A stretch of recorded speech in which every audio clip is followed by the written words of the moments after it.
Burhan Tinsaye, beautifully good. Burhan, light, Burhan Tinsaye, the light of his resurrection. Remember what the hot Torah, what Torah says, it is on the Shabbat. So tomorrow after the Shabbat, that brings us here to the first day. So here, first day service, aka we call it the Sunday service. And we've been reasoning about, is there any Sunday service, first day service in Hot Torah? Well, not so much Sunday service, since that's not how the Hebrews or the Israelites or the ancient people, our people, referred to the first day. They referred to the first day simply, right, as the first day, right? So the morrow after the Shabbat brings us right here, reason for the season. Here in this particular time, this particular season, this is May 5th, right? The May 5th, also speaking about the return of the King, the return of the King. I like to play this audible. If you come at the King, you best come correct. Let's not miss. Yeah.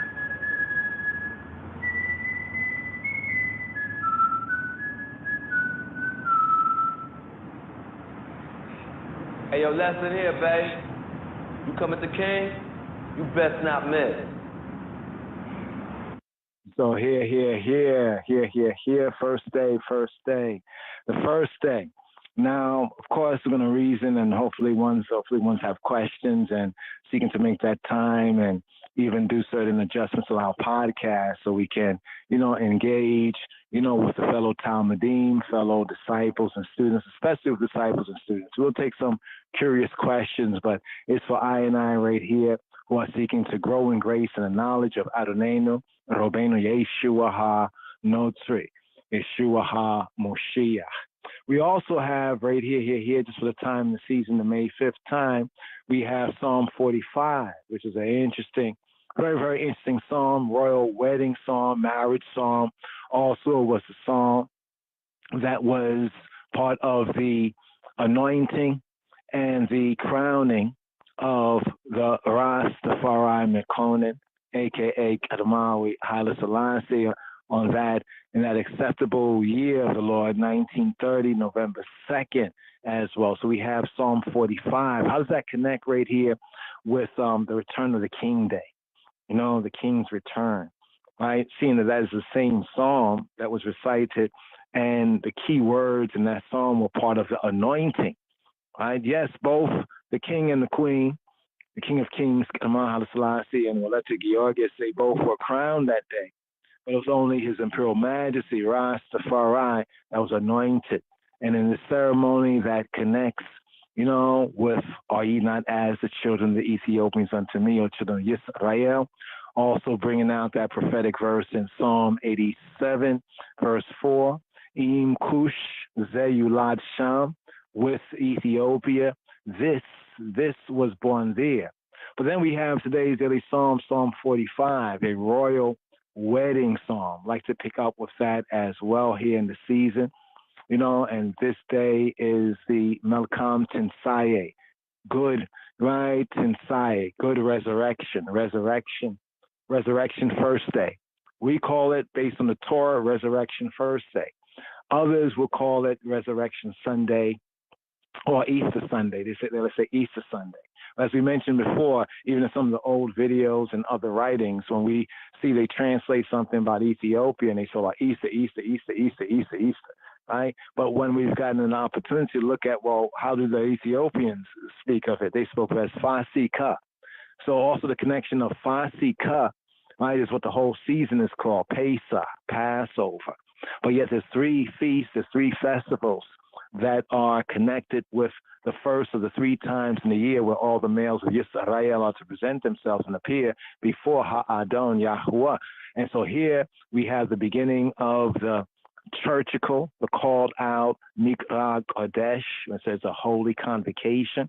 There shall be a Mikra Kodesh. So we have 7 months, 7 moons, which is termed in the Torah to be a year, because when we come to the 7th feast festival in that time, it says, and at the end of the year, This here, no doubt, is a powerful link to the true conception of Rosh Hashanah, connected with the fifth of the seven feasts and festivals that begin with the seventh month.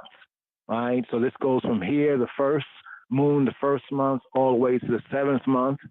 7 feasts, 7 festivals in 3 distinct times of the year. So here is the first, with Passover that evening, and then the next day, beginning the days of unleavened bread.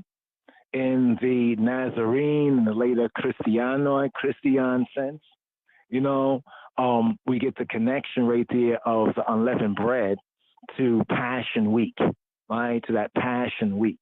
And then on the morrow after the Shabbat is that Resurrection Day. And that Resurrection Day was the first day of the Shavuot. Then we are given a command to count from that time, right? 7 Shabbats, to say 7 weeks, the 7th day, a complete set. 7 Shabbats complete to the morrow after the 7th Shabbat. So if a Shabbat is the 7th day, was called Saturday, then the morrow is the first day, right? That first day. So this shows that even in ancient times, with the harvest and with first fruits, was connected with the first day of the Shavuot, that is called nowadays Sunday. But still, it was not so-called Sunday worship, though we will ask that question. Did the Hebrews have any Sunday worship? Most will just say, no. Okay, that is correct if we're sticking to Sunday, right? To saying Sunday. But would they have any other observation that's not on the Sabbath? We have to understand the role of the Sabbath as the first of the holidays, the first of the holy days, the continual holy day in season with the 7 moons, 7 months where we're at right now, and out of season when we complete Sukkot, and then we have the other 5 months where there's no feast or festival, no more appointment, besides Shabbat. So we're going to pick up here. We had left off with the 5th, the 4th aliyah, 1st and 2nd, 3rd and 4th, right? And then looking over this Torah reading and feeding here, right? Looking over this Torah reading and feeding right here. There's a couple of key elements we like to zoom in on, a brief outline, right? So we have Leviticus chapter 16, beginning off with what's called the Day of Atonement. More correctly, the Day of the Atonements, Yom HaKippurim. The full name, the proper name is not Yom Kippur. The proper name is Yom HaKippurim.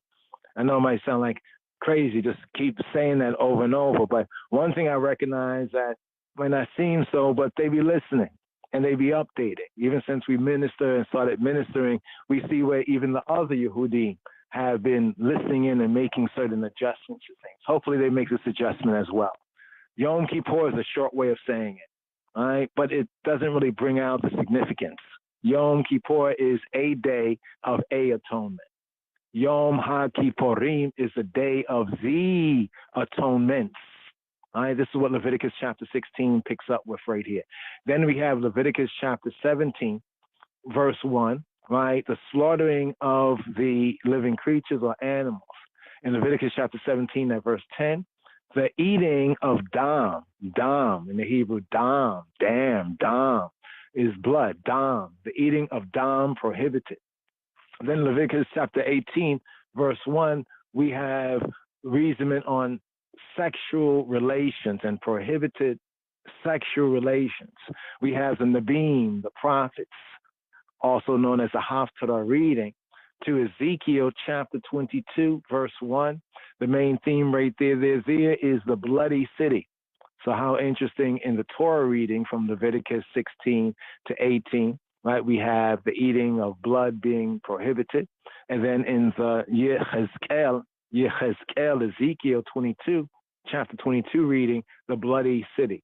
Now, what about this Acharemot? The 29th reading from HaTorah, right? And the 6th reading in the 3rd book of Moses, known as Leviticus, is named Acharemot. Mawet Ahare-mot.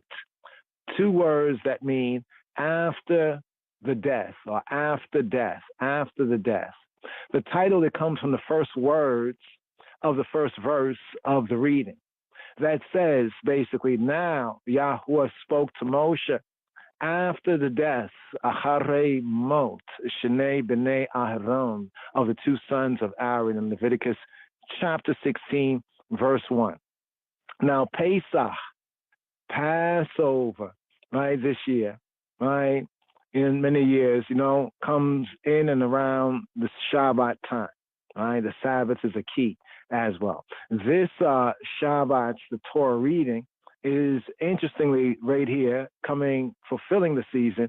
It's about the rites and the rituals, right? The Torah-based rites and rituals, the covenant-based, because this is how it was. They came into the covenant. They said all that Yahweh has said they will do, right? So it's on them, right? And then we see they broke the covenant with the Egel Masekha, with the molten calf, falsely called the golden calf. And then Moshe, he ascends again up into the mount. And then there's a tense time right now because they were out of covenant.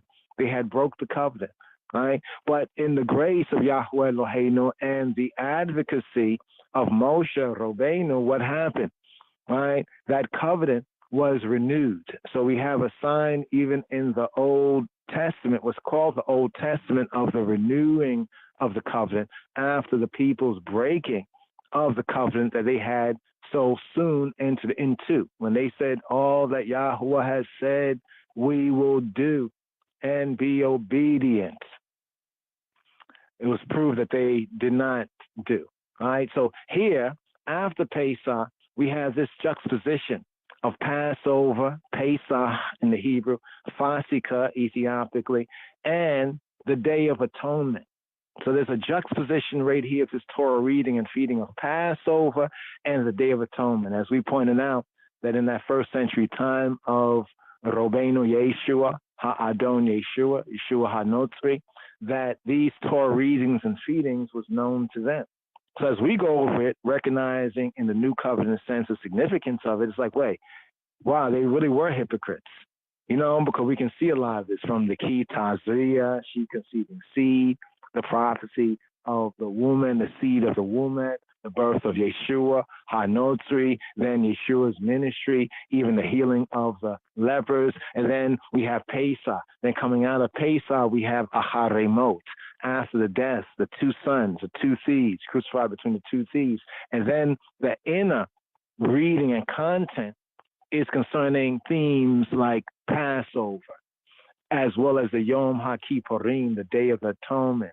So this should remind us, and we should recall, like the Talmudim, the disciples of that first century time, of Adonai, our Lord, our Master, our boss, Yeshua, our Passover lamb, who was sacrificed, right, and died on Pesach, right, in order to work, right, by Yahweh's grace, exceeding grace, right, and atonement for us, even in the higher temple, the heavenly Hekah. Remember when Moshe was building the tabernacle and temple, they was talking about how he was seeing into heaven, and that what he was building for the B'nai Yisrael and the instructions, this was a type, the tabernacle on earth was like a prototype of another tabernacle in Shemayim. And then we get Yeshua telling Maryam Magdalene, don't touch me, I have not yet ascended. See, even right there, he was doing that work of Moshiach in the first and significant aspect, and that is as high priest. You see, we're going to have to reason on this whole thing about king. Well, yes, he is king in the sense that he is prince of the kings of the earth. In the Hebrew, that is Elyon. Elyon. Elyon means the highest. Right? It says that Israel's king is Elyon. Israel's king is most high. Right? He is the prince of the kings of the earth. He is most high of the kings of the earth. Yisrael, in covenant and keeping covenant, would be Elyon of all other nations, would be the highest of other nations. So just putting even the Elyon into its proper context and getting out of other people's ideas of our true faith, of the purity. They said the pure religion that has been made vain by a lot of vain talkers and speculations, confusions, about even who Yeshua is. According to the scripture, he's the Prince of Life. Check. He is the Prince of the Kings of the earth. Check. When they sought to make him king, what did he do? Right? He hid himself from them. When the accusation against him wouldn't stand because they made a lot of Torah violations, Sabbath violations, accusations, Pontius Pilate, what did they do? They baited and switched, right? And then falsely accused Yeshua of calling himself a king and make himself a king, knowing very well that in Rome's eyes, Rome hates kings. They have republics. Yes, they had emperors for a while, but not everybody was happy with that. They hate kings, right? They don't deal with kings. They are king killers. So by switching up the charges against Yeshua, remember when Pontius Pilate said, am I a Jew? You bring all this Jewish stuff to me. Am I a Jew? And then they convened and they said, okay, they took counsel together and said, well, if we say he calls himself a king, then that definitely will bring an execution upon him. And that is exactly what they did, right? Around this time, around this season, around the Passover time and the Passover season. So here, before we continue, I just want to go over a few of the facts that we have sought to lay out right here, namely on the two goats. All right, we're speaking about the two goats, and then we alluded to the whole Baphomet thing. All right, that Baphomet thing is interesting. Why? Because in Hebrew, the scapegoat is actually called La Azazel. La Azazel. La Azazel. La Azazel. For Azazel. Right? Who is Azazel? Azazel, or in plain English, Azazel. This is the scapegoat. Azazel. Azazel. Azazel.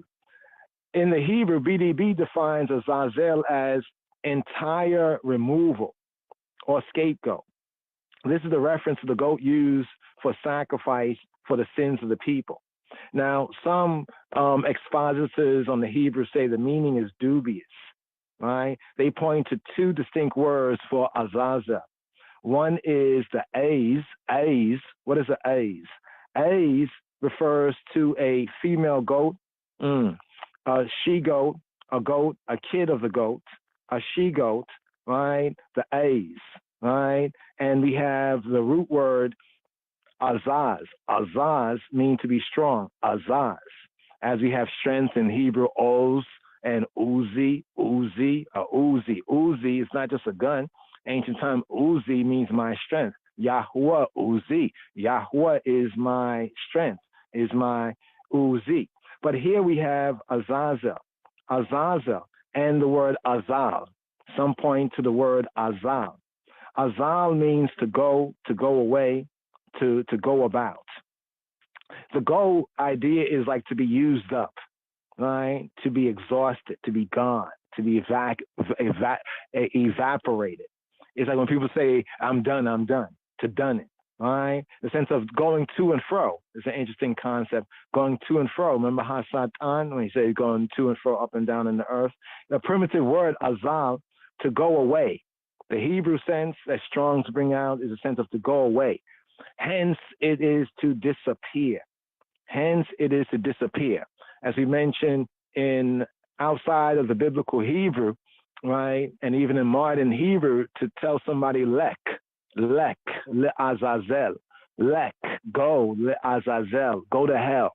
So lek le azazel, lech le azazel, go to Azazel, right? Remember that the high priest would lay both hands on the head of the second goat, Lazazel, for Azazel, in translation called the scapegoat, in Hebrew called Azazel, right? A name of Hasatan. This is said to be the name of an accusing angel. While the priest, the anointed high priest, remember when we say the high priest, we have to think about Yeshua, right, of I and I profession, speaking of Hebrews, the epistle to the Hebrews. So this is what the high priest, who is the anointed. Remember, the high priest is the Messiah. And the fellow priests, the sons of Aharon, are the priests. all of the priests had to be Levites, according to, we could say, the covenant at Sinai. But not all of the Levites were priests. So the high priest, now putting his hand on the head of the second goat, Lazazel, for Azazel, for hell, that's going to hell, while confessing all of the transgressions of Amo Yisrael, of the people of Israel. This goat, Lazazel, symbolically represented the sins, the chatot of Ha'am, was then taken into the wilderness by a messenger, right? And some of the ancient reasonings is that that messenger would take in the wilderness. Some say that they would just let it go and wander around. Others say that they would take the messenger that would take the Lazazel goat out there, would push it off a cliff, causing the goat to be smashed to pieces. You know, in thinking about that Azazel, the fact that in Hebrew, the scapegoat sense can also have a sense of hell, and even be like, as not a curse word, but it can be. It's just saying to somebody, go to Azazel, in the implication of what's written right here, is like saying, go to hell. You see, but just saying Azazel, Lazazel, is not necessarily a curse. You see what I'm saying? When you say to somebody, I hope you die, or your family, and this and that, those are real curses. And if somebody says, you know, the F-bomb, or the SH word, or the, you know, these sort of words. So we have to recognize when the Torah talks about curses, we don't find one of those words that y'all run around talking about curse words. No, it is strong language. It can't even be considered to be rude language, raw language. But it's a midrash that states that the people were so eager to get the Azazel goat thrust over the cliff that they sometimes ran alongside the messenger and pushed him along the way, encouraged him along the way. Because remember that upon the Azazel, right, this almost reminds me of a Baphomet type, right? That's why we not, you know, worship or fear no Baphomet when we now put it within the Torah context, right? The fourth and the final entrance. So on this day, the Day of Atonement, there would be 4 entrances. Also, number 4 in the scripture is interesting. All the numbers are. But here, the fourth and final entrance into the Kodesh HaKodashim, the set apart places, called the Holy of Holies, was when the Kohen Gadol, the high priest, returned to retrieve the spoon and the pan that had been used for burning the Ketoret, the Aishins, the Ketoret. While the Kohen Gadol Moshiach did this, Ha'am, the people, would be fasting and praying in eager anticipation of the outcome of the rite and the ritual that the high priest, the anointed, was performing on their behalf. Now, after completing his task, the high priest, the Moshiach, the anointed, the people cheered, and no doubt, you know, they halleled, you know, the Kohen Gadol, and they waited to kiss his hand at the entrance of the Mishkan. We said, why to kiss his hand? We don't worship a man. It wasn't worshiping a man. You have to recognize that who Yah said the high priest was to be for those Israelites who had already ucked up when they went after the Egel Masekah. See, before that, all the firstborn males of all the families would have that right to be the priest of their family. But after the molten calf incident, that went to Levi, and in particular, it went to Aharon, Aaron and sons. There's a section on the Yom HaKippurim Abodah, the service of the Day of Atonement. It ends in this way, as follows. This is from Leviticus chapter 16, verses 29 to 34. And it shall be a statute, in the Hebrew, a chok. It shall be chok. It shall be a chok, a statute, an enactment, right, to you forever, olam, to time indefinite, olam, that in the 7th month, on the 10th day of the month, right, that's now called Tishri 10th, the 7th month, on the 10th day of the month, y'all shall afflict yourselves and shall do no work, melacha, like one servile occupational labor, that is to say. For on this day shall atonement, kafar, be made for you to cleanse you. You shall be clean, tahor, lifnei Yahweh, before he who be, for all your sins, your uckeries, your forfeitures, your lacks, your falling shorts. It is a Shabbat, a Sabbath of solemn rest to you. Now, here the phrase for the Sabbath of solemn rest to you is Shabbat, Shabbaton, a Shabbat of Sabbaths, a Sabbath of Sabbaths, a solemn rest, a Shabbat, Shabbaton. And you shall afflict yourselves. It is a statute, chok, forever. It is chukat olam, a statute of time indefinite. Now, people say forever, but the olam has a sense of time indefinite, for an indefinite period of time. That's the idea, the Hebrew idea of forever. Chukat olam.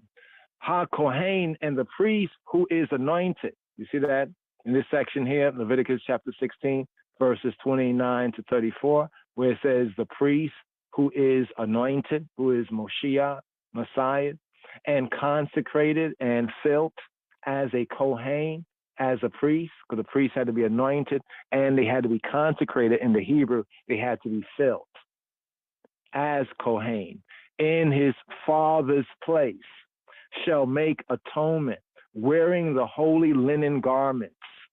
What are the holy linen garments? They're called the big day HaKodesh. The big day HaKodesh, that is the holy linen garments. He shall make atonement for the holy sanctuary, the Mikdash HaKodesh, the Mikdash, the holy place HaKodesh, the holy. And he shall make atonement for the tent of meeting, the tabernacle of the congregation called the tent of meeting, the Ohel Moed. And for the altar, the Mizbeach. And he shall make atonement for the Kohanim, for the brother, the fellow priests, and for all the people of the assembly. The people of the assembly, the Am HaKahal, the people HaKahal of the, you could say the church, because the Kahal has a sense of gathering together, the people being gathered together. And this shall be a statute forever, Chukat Olam, to time indefinite for you, that atonement, kafar, may be made for Amo Yisrael, the people of Israel, once in the Shana, once in the year, because of all their chatot, their sins, their forfeitures, their lack, their missing the marks. And Moshe did as Yahuwah commanded him. So we have the place, the makom. What's the makom? The spot, the place of sacrifice. After the Torot of Yom HaKippurim are given here, this RSS 29 for Acharemot, after they were given, the parasha, this portion here, this mana, this reading here, it continues with the commandment that Yisraelim, that the Israelites were only to offer their korbanot, their offerings, the sacrifice, literally offerings, korbanot, at the Mishkan, at the sanctuary, and not in the open fields where heathen and Shedon and others sacrifices were offered. You know, like other people would just find a spot and this is a good spot. It's interesting, in the ancient days before the Torah of Moshe, this is how the patriarchs more or less did it, right? But now after they come out of Mitzrayim, we get the regulation here. Now this part of the Torah reading and feeding, we've heard some people say that, man, this meant that they were not supposed to eat meat at all because any sacrifice anything that they killed had to go there. That's not what it's saying. It's saying that the Israelites were only to offer their offerings. So if one's going to say, hey, come over here, we're going to, in my backyard, I'm going to do an offering to Jah. Everybody knowing Torah should not even come and should warn me, no, don't do that. Take that offering to the Mishkan, right? Not in the open field or wherever somebody wanted to offer something. right? Those who violated this mitzvah, right, were subject to what is known as karet. What is karet? Karet comes from kara. Kara, right? Karat means to cut. Karat, to cut. So karet is a cutting short. When it says they'll be cut off from their people, or when it says that one's soul will be cut off, there is speaking about the cutting short of one's life. The sense there was implied premature death of some sort. That those who were offering, so anything that if you just want to kill an animal to eat in your house, you could do that, as long as it was kosher, kashrut, in good Torah keeping, in good complicity with the covenant. But if this was now to be a sacrifice to Yahweh, you had to go to the Mishkan. You could not offer it wherever you please or in the open field. That's the context on it. Because the way King James read it, I've heard some people reason on it, and they try to make that point. And if it was only so like that, but the context of it was that anything that was to be a sacrifice, right, had to be brought, the korbanot had to be brought to the Mishkan. Now there were the Torot, direction, instruction, Torah, the Torahs, the direction, instructions, plural, Torot. There was direction, instructions against eating dam. In Hebrew, we enunciate as dam for blood, dam, right? Damam, bloods, right? In Amharic, we have dem, and from Ethiopic, dem, right? Dem and dem, right? Dam, dem and dem, right? But moreover, the eating of dam was strictly verboten or forbidden, right? Was forbidden. And likewise, it was subject to being karet, using the translation being cut off. They'd be cut off from the congregation, be cut off. But the sense, according to the context, was having their lives karet, their lives cut short. In Leviticus chapter 17, verse 11, it says, "For the life of the flesh is in the blood, and I have given it for you on the Mizbeach to make atonement, kafar, for your souls, nafshotekem, for your psyches, for your souls, for she. For it is the blood that makes atonement by the life." Some translate for the life, but it's the blood that makes atonement by the life. So here, this Torah reading and feeding here, it concludes with the commandments about deviant sexual practices, sexual behaviors, sexual relationships, including incest, homosexuality, bestiality. On account of these practices or malpractices, the other nations, the Goyim were judged by Yahweh Eloheinu, Adonai Elohim, and driven out of the land. So that's the context right there. Just a brief overview. There's a little more to touch on. We'll touch on this. We'll continue the Torah reading and feeding, but touch on Yom HaKippurim, after the crucifixion of Yeshua. I'd like to share this right here. Yom HaKippurim, after the crucifixion of Yeshua. And here, brothers and sisters and brothers. Yes. Rastafari is Almighty. Rastafari is Almighty. Rastafari is Almighty. Ever live and never paid for. Ever sure. Ever live and never paid for. Ever sure. Yeah, he's the only king of the Sabbath, and the Sabbath is our only future. Yeah, he's the only king of the Sabbath, and the Sabbath is our only future. Yeah, he's the only king of the Sabbath, and the Sabbath is our only future. Hey yo!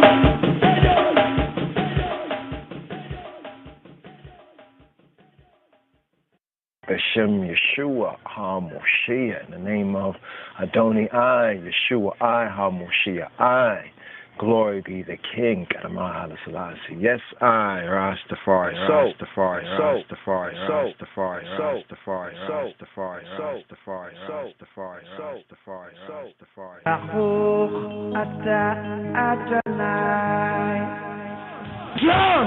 Rastafari. Rastafari.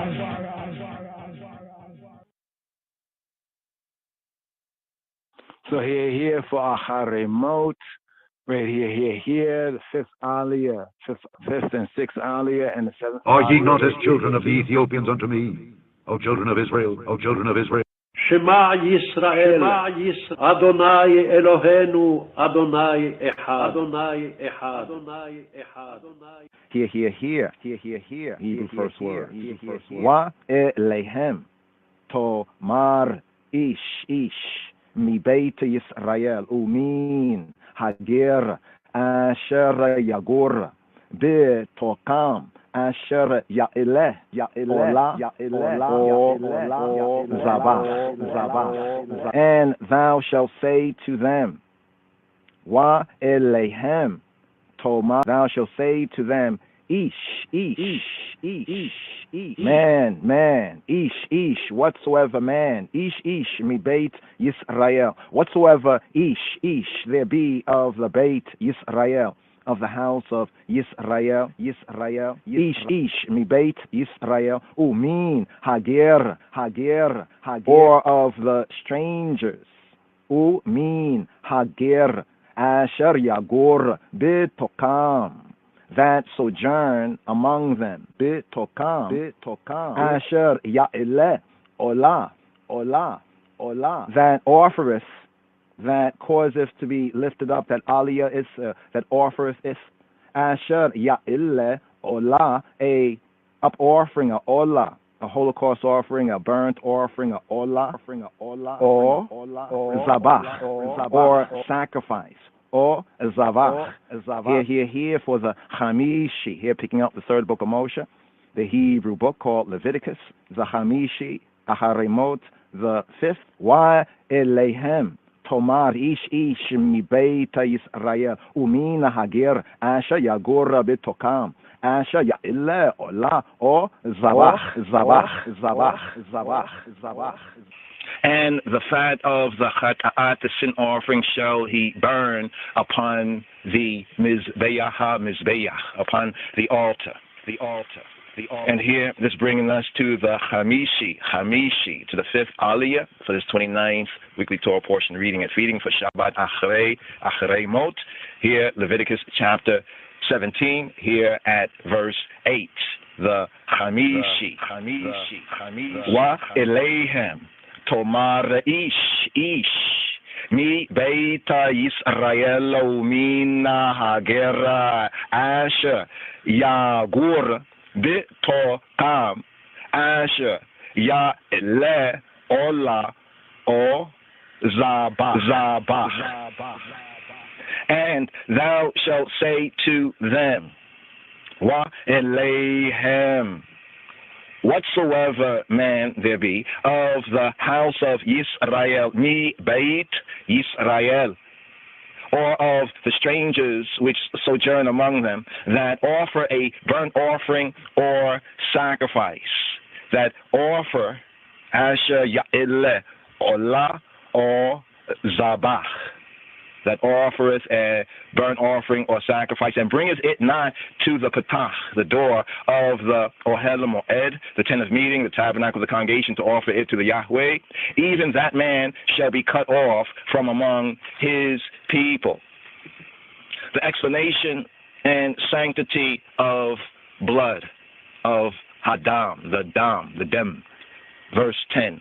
And whatsoever man there be of the Beit Yisrael, the house of Israel, all of the strangers that sojourn among you, that eateth any manner of blood, I will even set my face against that soul that eateth blood, and will cut him off from among his people.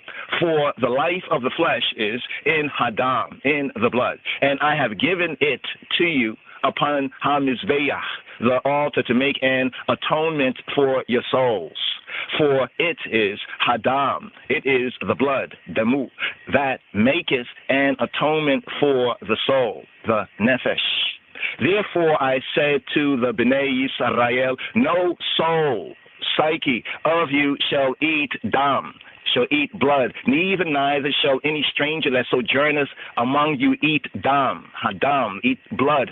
Whatsoever man there be of the Bnei Israel, the children, sons of Israel, or of the strangers that sojourn among you, which hunteth and catcheth any beast or fowl that may be eaten, he shall even pour out hadam, the blood thereof, and cover it with dust.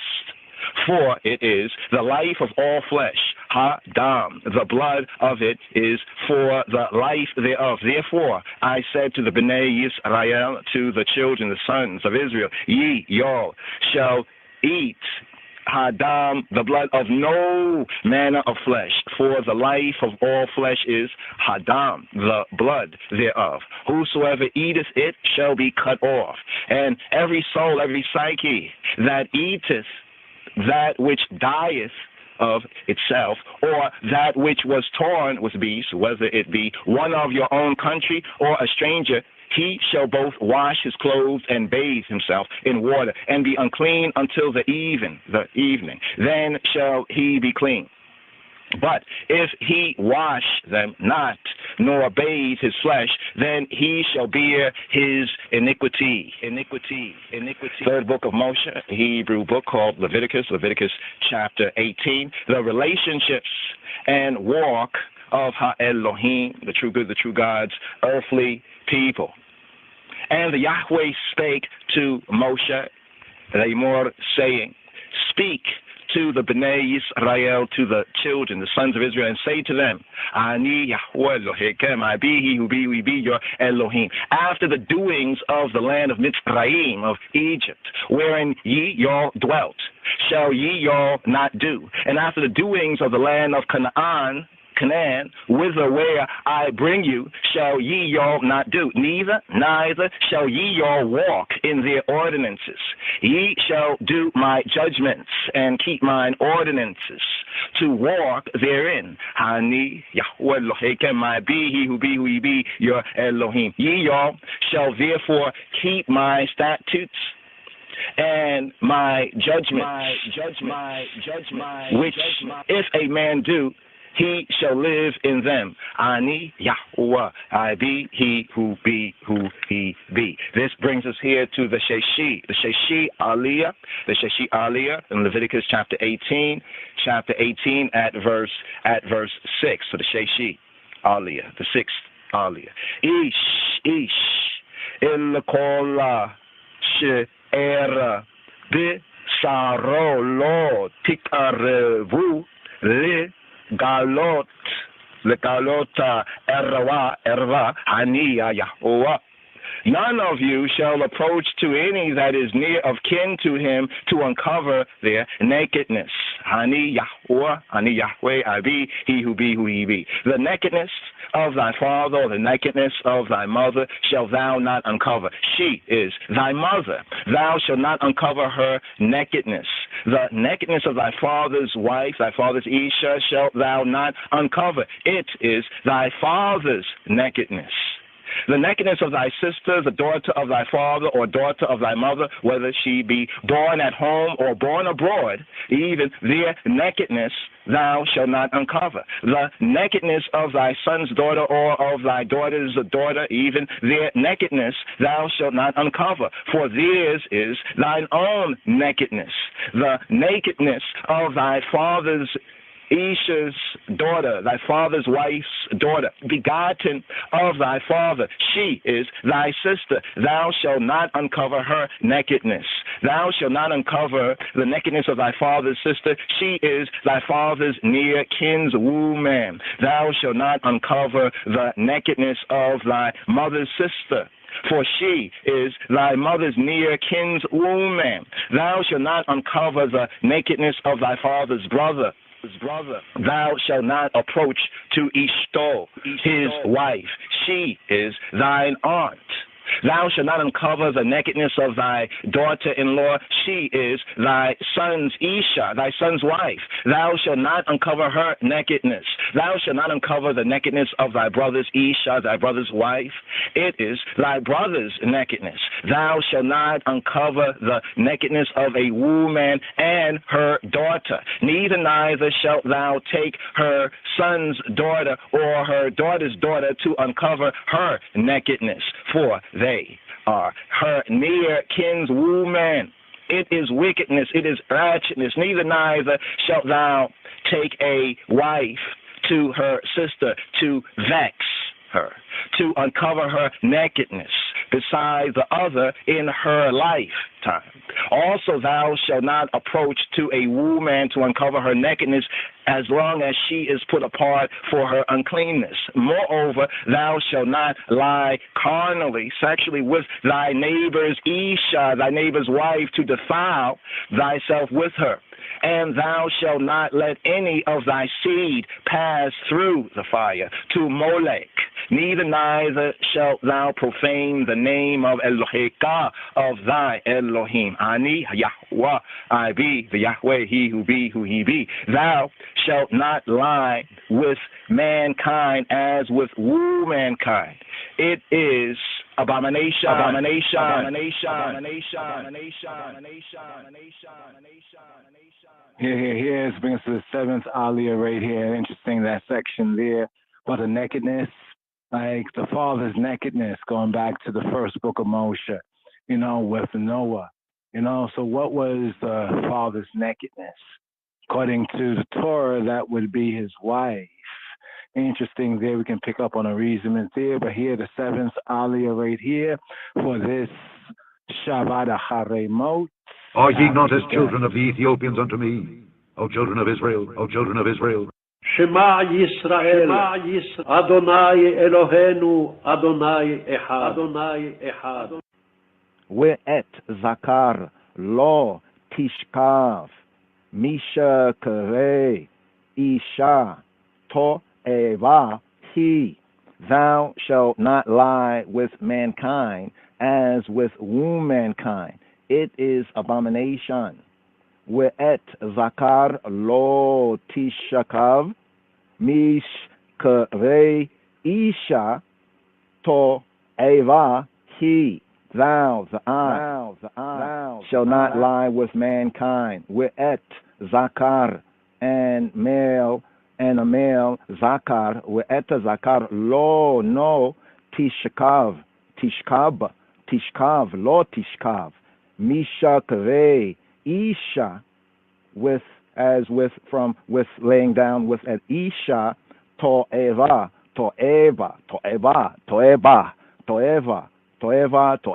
abomination, toeva.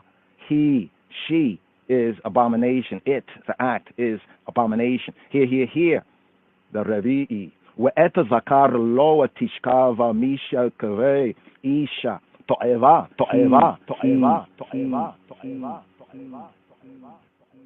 Here for the Shabi'i, for this Shabbat Achariimot, the Shabi'i, the seventh aliyah at verse 22. With Eta zakara lo atishakava miya shekare isha to'aiva he. Thou shalt not lie with mankind as with womankind. It, she, is abomination. Neither shalt thou lie with any beast to defile thyself therewith. Neither shall any woman stand before a beast to lie down thereto. It is confusion. Defile not ye all yourselves in any of these things. For in all these the nations and nationalities are defiled, which I cast out before you. And the land is defiled. Therefore I do visit the iniquity thereof upon it, and the land itself vomiteth out her inhabitants. Ye all shall therefore keep my statutes and my judgments, and shall not commit any of these abominations, neither any of your own nation, nor any stranger that sojourneth among you. And here we have the Maftir, the Maftir. Here we have the Maftir.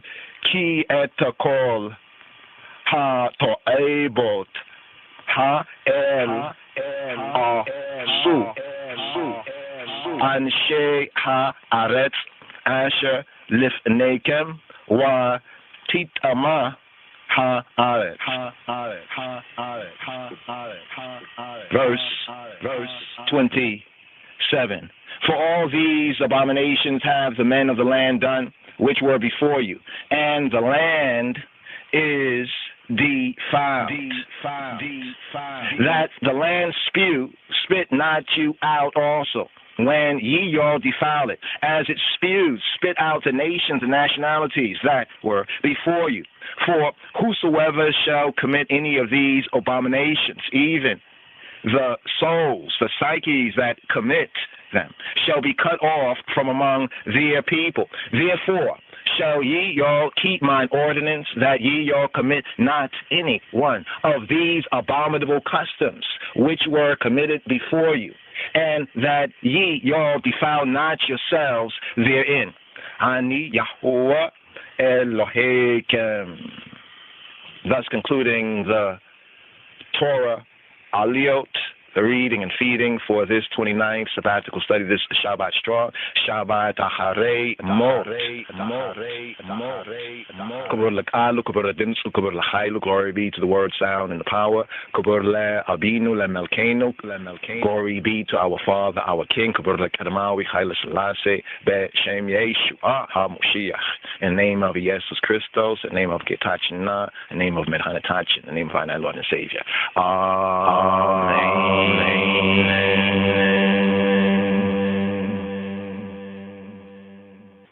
Shabbat Shalom. Send salam. Send salam. Send salam.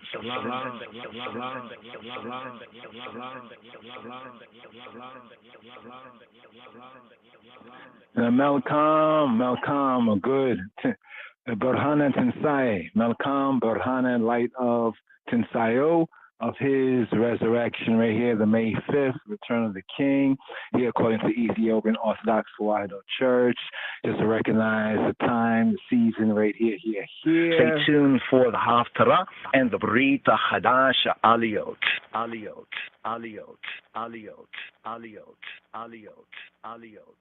Finishing from Ezekiel chapter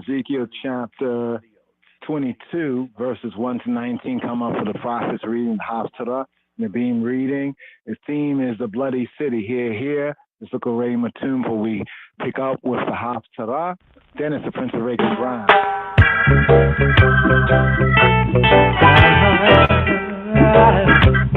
Oh yeah.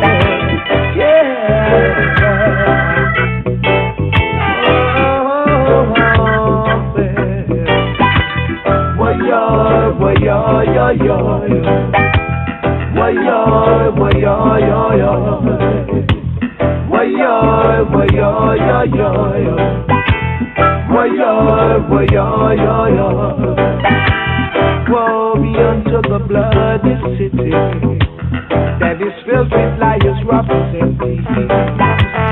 Woe be unto the bloody city that's filled with liars, robbers, and thieves. Depart from evil and do good. Depart from evil and do good. Yeah. Just look upon the faces of man to see if there was anywhere there. No, not one. No, not one. We all together become foolish and foolish. Didn't accept the wisdom of Jehovah. Depart from evil and good.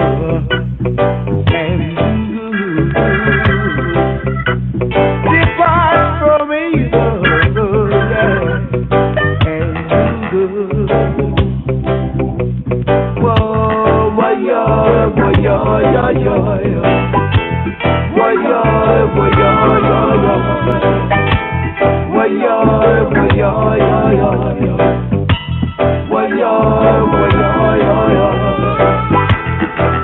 Some trust in chariots, some trust in horses, some trust in silver, some trust in gold. I trust in the Most High. I depart from evil and do good. Depart from evil and do good. Yes. Wa-yo, wa-yo, yo-yo. Wa-yo, wa-yo, yo-yo. Wa-yo, wa-yo, yo-yo. Wa-yo, wa-yo, yo-yo. Don't put your trust in medicine. Get the love for humanity. Don't put your trust in medicine.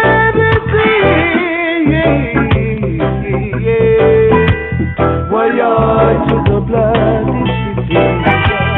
It's filled with lies, robbers, and thieves. Woe be unto the bloody city. That's filled with liars, robbers, and thieves. Wa-yo, wa-yo, yo-yo. Wa-yo, wa-yo, yo-yo. Wa-yo, wa-yo, yo-yo. Wa-yo, wa-yo, yo-yo. Stay tuned for the Haftarah and the Brita Hadasha Aliyot. Baruch atah Adonai Eloheinu melech haolam asher bachar b'nebiim tobim v'ratzah b'debreihem hane'amarim ba'emet. Baruch atah Adonai habocher b'torah u'Moshe abdo u'be'Israel ammo u'b'nebiei ha'emet wa'tzedek.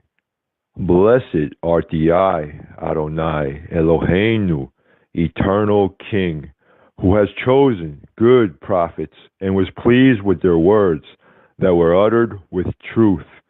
Blessed art I, Adonai, who chooses the Torah and Moses, his servant, and Israel, his people, and the prophets of truth and righteousness. Shema Yisrael. Hear, O Israel. Hear, O Israel. Shema Yisrael. Adonai Eloheinu, Adonai Echad. Book of Ezekiel, chapter 22, verse 1 to verse 19.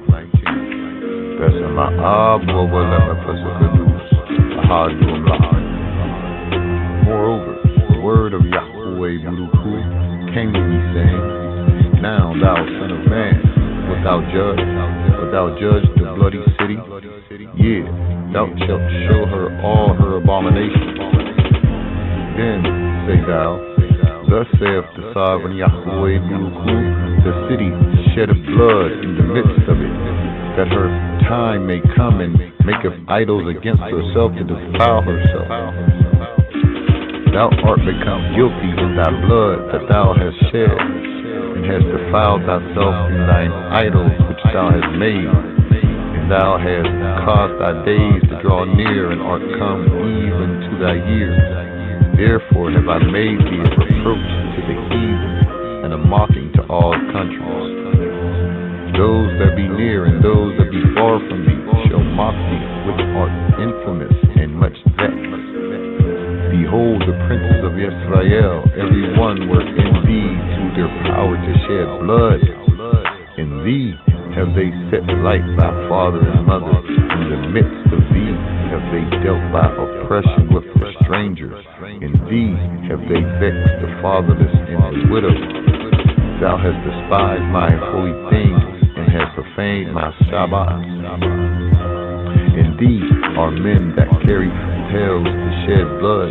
In thee they eat upon the mountains. In the midst of thee they commit lewdness. In thee have they discovered their father's nakedness. In thee have they humbled her that was set apart for pollution. And one have committed abomination with his neighbor's wife, and another have lewdly defiled his daughter-in-law, and another in thee have humbled his sister, his father's daughter.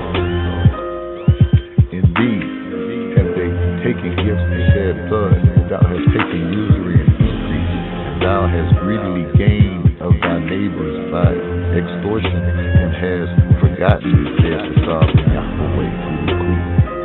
Behold, therefore, I have smitten my hand at thy dishonest gain which thou hast made, at thy blood which have been in the midst of thee. Can thine heart endure, or can thine hand be strong in the days that I shall deal with thee? I, Yahweh, who have spoken it, and will do it. And I will scatter thee among the heathen, and disperse thee in the countries, and will consume thy filthiness out of thee, and thou shalt take thine inheritance in thyself, in the sight of the heathen, and thou shalt know that I am Yahweh. And the word of Yahweh came to me, saying, Son of man, the house of Israel, Beit Yisrael, is to me become dross, and all they are brass and tin and iron and lead in the midst of the furnace. They are even the dross of silver. Therefore, thus saith the sovereign Yahweh, because you are all become dross, behold, therefore, I will gather you into the midst of Jerusalem. Amen.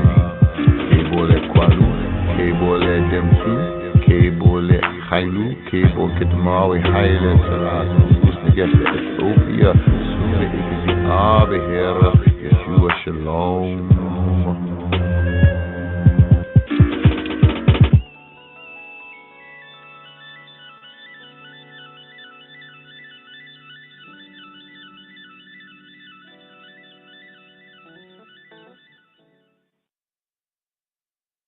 Stay tuned for the Haftarah and the Brit Chadash Aliyot. Baruch atah Adonai Eloheinu melech ha'olam. Asher natan lanu Moshiach Yeshua ve'habarot shel habarit ha-hadasha. Baruch atah Adonai notain habarit ha-hadasha. Blessed are you, Lord, our God, King of the universe, who gave to us the Messiah, Jesus, and the commandments of the new covenant. Blessed are you, Lord, giver of the new covenant. Hear, O Israel. Hear, O Israel. Shema Yisrael, Adonai Eloheinu, Adonai Echad. The Brit Chadasha Chadis Kidan Renewed Covenant reading for RSS number 29, אחרימות, after the death, from Hebrews chapter 9, verse 11 through 28. We begin B'Shem Ha'ab V'Habein V'Ruach HaKadosh Yahuwah Ahad. In the name of the Father and the Son and the Holy Spirit, He who He be, the One. Hebrews chapter 9. The sanctuary and sacrifice of the renewed covenant are realities. Verse 11, Yod Aleph, verse 12, Yod Beit. HaMashiach beba'u lichiyot kohen gadol, latobot ha'atidot, abar betok hamishkan, hamule b'gdula, ushlemut, asher lo na'asa b'yedei adam, ki einenu mehabriya hazot, gam lo ba b'dam she'erim u'agalim, ki b'dam nafsho ba b'pa'am achat el hakodesh pnima wa'yimta gulat olam. But Christ, but Mashiach, being come a high priest of good things to come, by a greater and more perfect tabernacle, not made with hands, that is to say, not of this building. Neither by the blood of goats and calves, but by his own blood he entered in once into the holy place, having obtained eternal redemption for us. For if the blood of bulls and of goats, and the ashes of a heifer, sprinkling the unclean, sanctifieth to the purifying of the flesh, how much more shall the blood of Christ, shall the blood of Mashiach, who through the eternal Spirit offered himself without spot to Elohim, purge your conscience from dead works to serve the living God, Elohim Chaim. And for this cause, he is the mediator of the New Testament, that by means of death, for the redemption of the transgressions that were under the first testament, they that are called might receive the promise of eternal inheritance. The renewed covenant is also the last will and testament of Christ, of Mashiach, sealed by his blood. For where a testament is, there must also of necessity be the death of the testator. For a testament is of force after men are dead. Otherwise it is of no strength at all while the testator liveth. Whereupon neither the first testament was livicated without blood. For when Moses had spoken every precept to all the people according to the law, he took the blood of calves and of goats with water and scarlet wool and hyssop, and sprinkled both the book and all the people, saying, This is the blood of the testament which Elohim has enjoined to you. Moreover, he sprinkled with blood both the tabernacle and all the vessels of the ministry. And almost all things are by the law purged with blood, and without shedding of blood is no remission. The heavenly sanctuary purged with a better sacrifice. It was therefore necessary that the patterns of things in the heavens should be purified with these, but the heavenly things themselves with better sacrifices than these. For Christ, for Mashiach, is not entered into the holy places made with hands, that are the figures of the true, but into heaven itself, now to appear in the presence of Elohim for us. The one sacrifice of the renewed covenant is better than the many sacrifices of the old. Nor yet that he should offer himself often, as the high priest entereth into the holy place every year with the blood of others. For then must he often have suffered since the foundation of the world. But now, once in the end of the world, has he appeared to put away sin by the sacrifice of himself. And as it is appointed to men once to die, but after this the judgment, so Christ, so Mashiach, was once offered to bear the sins of many, and to them that look for him shall he appear the second time without sin to salvation.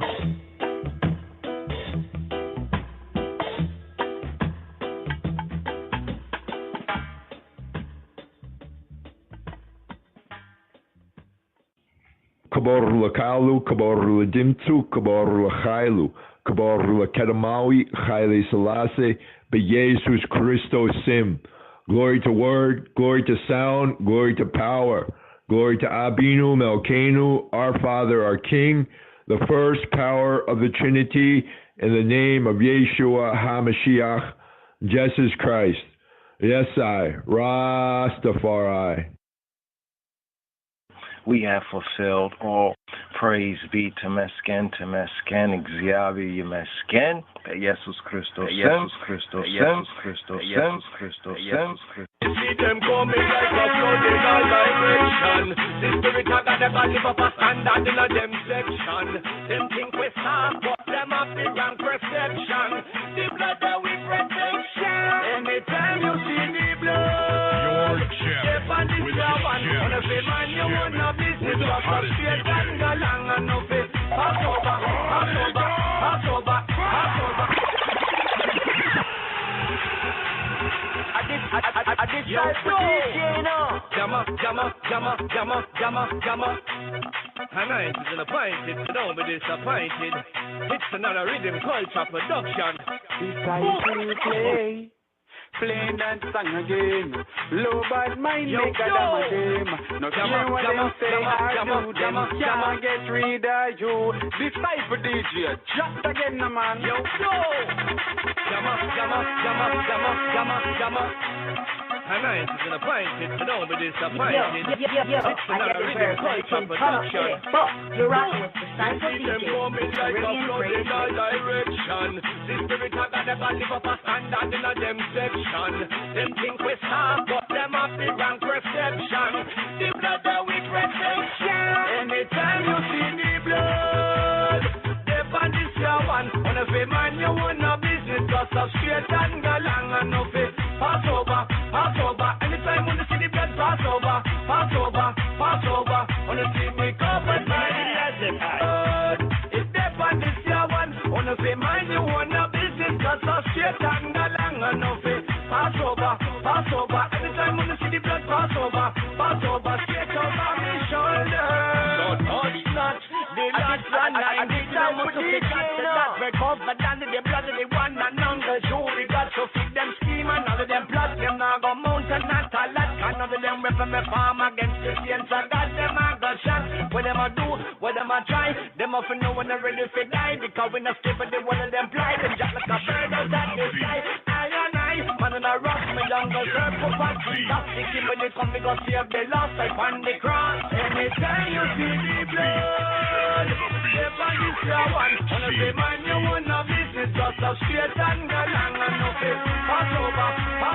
Anytime when you see the blood, pass over. Wanna see me covered by the blood.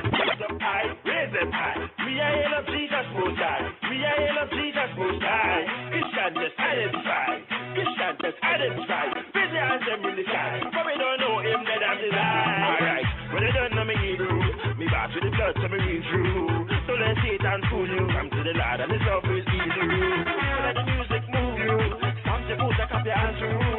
Let the music groove you. Jump for joy, let me see you run through. We don't see it, babe. The Lord rose from the grave. That the reason I is a key for you and I.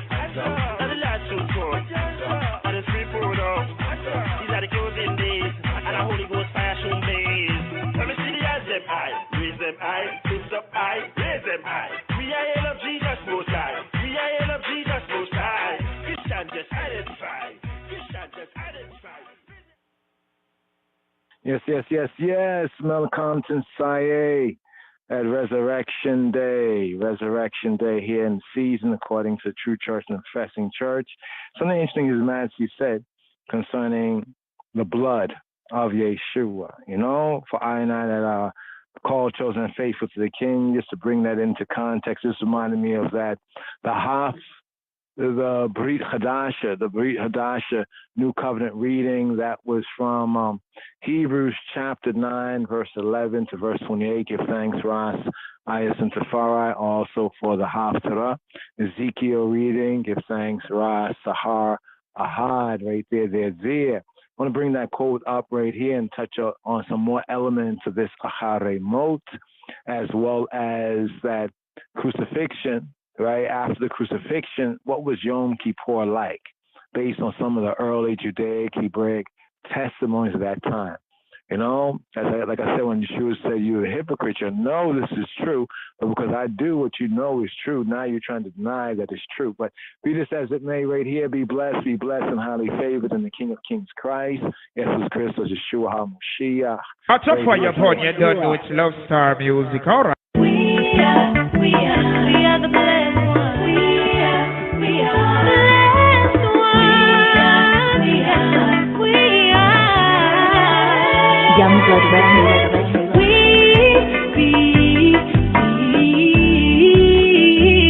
are the blessed ones. That's our protection. Yeah, we know that Jaja watch over we, so we're not afraid to know we're not covered.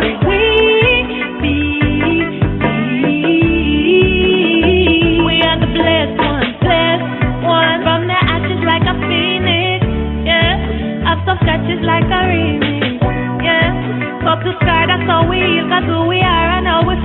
what a movie is for real this. Yeah, but the blessing them a follow we. Yeah, I got we serve it as a policy. Yeah. So we reap, so we sow, so we learn, so we grow. No weapon they throw shall damage we. We believe we are the blessed ones. We got that protection. Yeah, we know that Jah watch over we, so we're not afraid, so no, we're not gonna worry.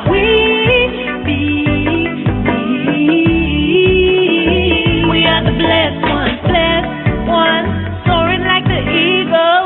Yeah, higher and higher we go. Yeah, we're full of ambition. We know we're far from perfection, but still we trust the Father plan. Yeah, ever on top, never below. Yeah, ever island, never borrow. Yeah, we believe in the promises we claim them, even though every today and every tomorrow.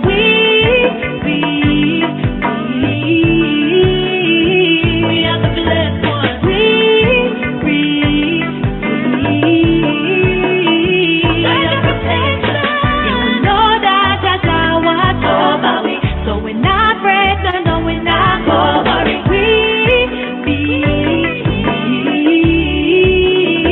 We are the blessed ones. Declare a thing and it will be a thing. Just say a thing and you will see a thing. With every word you know you're creating. And so I sing. Declare a thing and it will be a thing. Just say a thing and you will see a thing. With every word we're creating.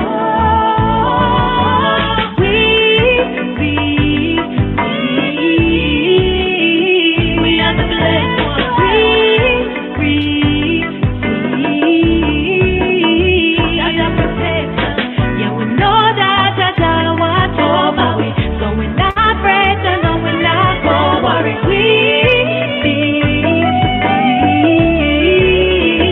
We are the blessed ones,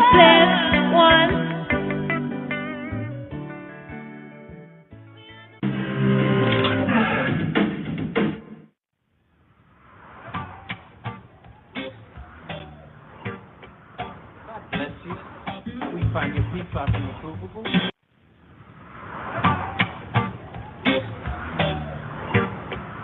God bless you. We find your peace far from approvable. God bless you for coming to the show tonight. God bless your day.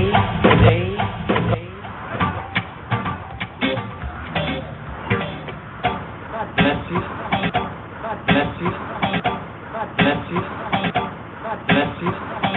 God bless you. God bless you.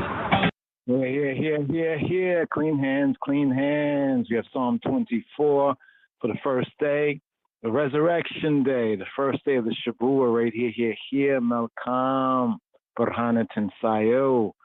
Beautifully good light of his resurrection. Here, Clean Market.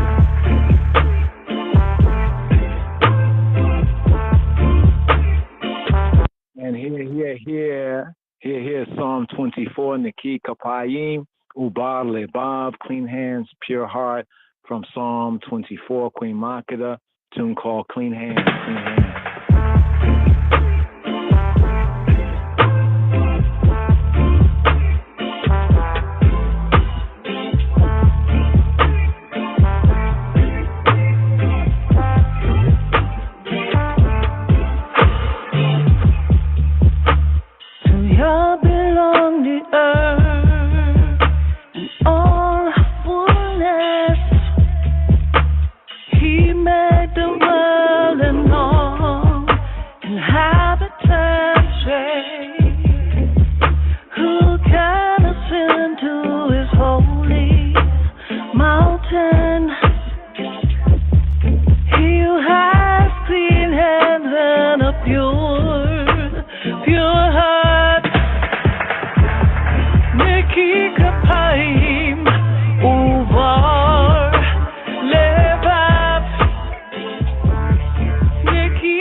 Pure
כפיים ובר לבב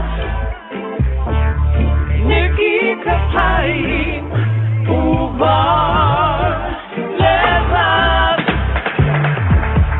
You have clean hands and a pure heart hey You have clean hands and a pure heart Who can ascend to his holy mountain Who can stand in his holy place He who has clean hands and a pure heart Leva Who can ascend to his holy mountain Who can stand in his holy place He who has clean hands and a pure heart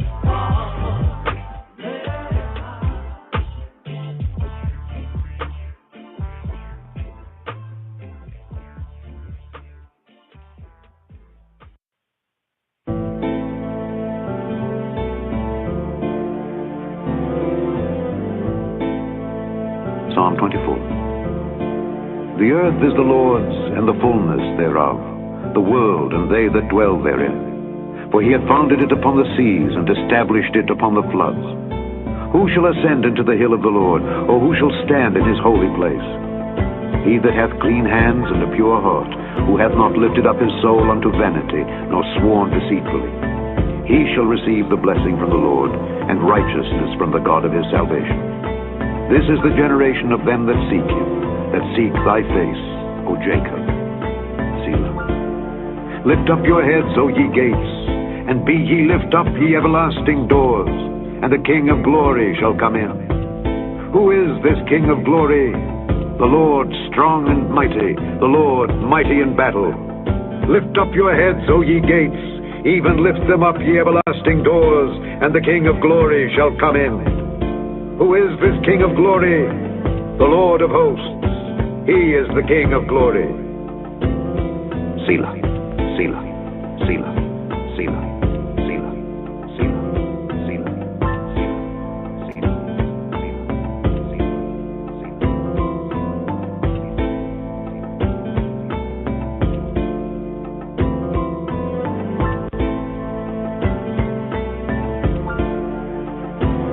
מזמור כ"ד לדוד מזמור לאדוני הארץ ומלואה תבל ויושבבה כי הוא על ימים יסדה ועל נהרות יכונניה מי יעלה בהר אדוני ומי יקום במקום קודשו נקי כפיים ובר לבב אשר לא נשא לשווא נפשי ולא נשבע למרמה יישא ורחם את אדוני וצדקה מאלוהי ישעו זה דור דורשיו מבקשי פניך יעקב סלע שאו שערים ראשיכם והינשאו פתחי עולם ויבוא מלך הכבוד מי זה מלך הכבוד?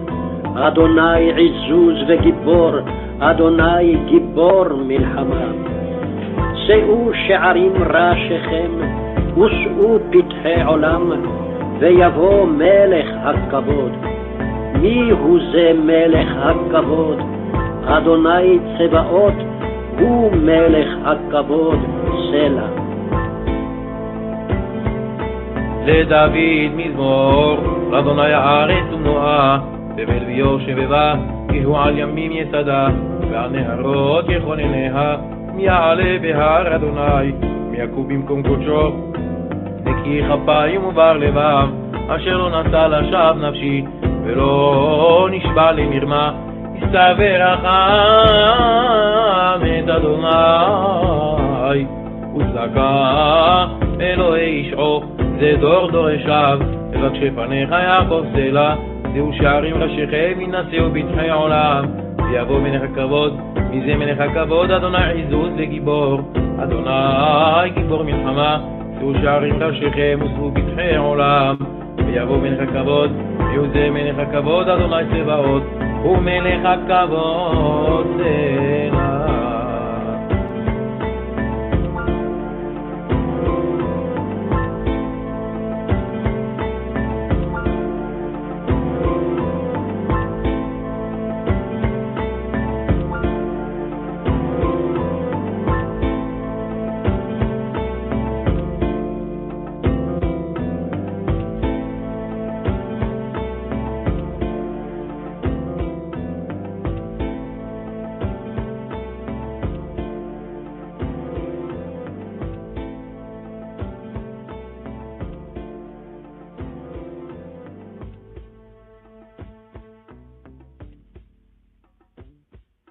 Kavod, Kavod, Kavod, the King of Glory. Melech HaKavod, Baruch Hashem.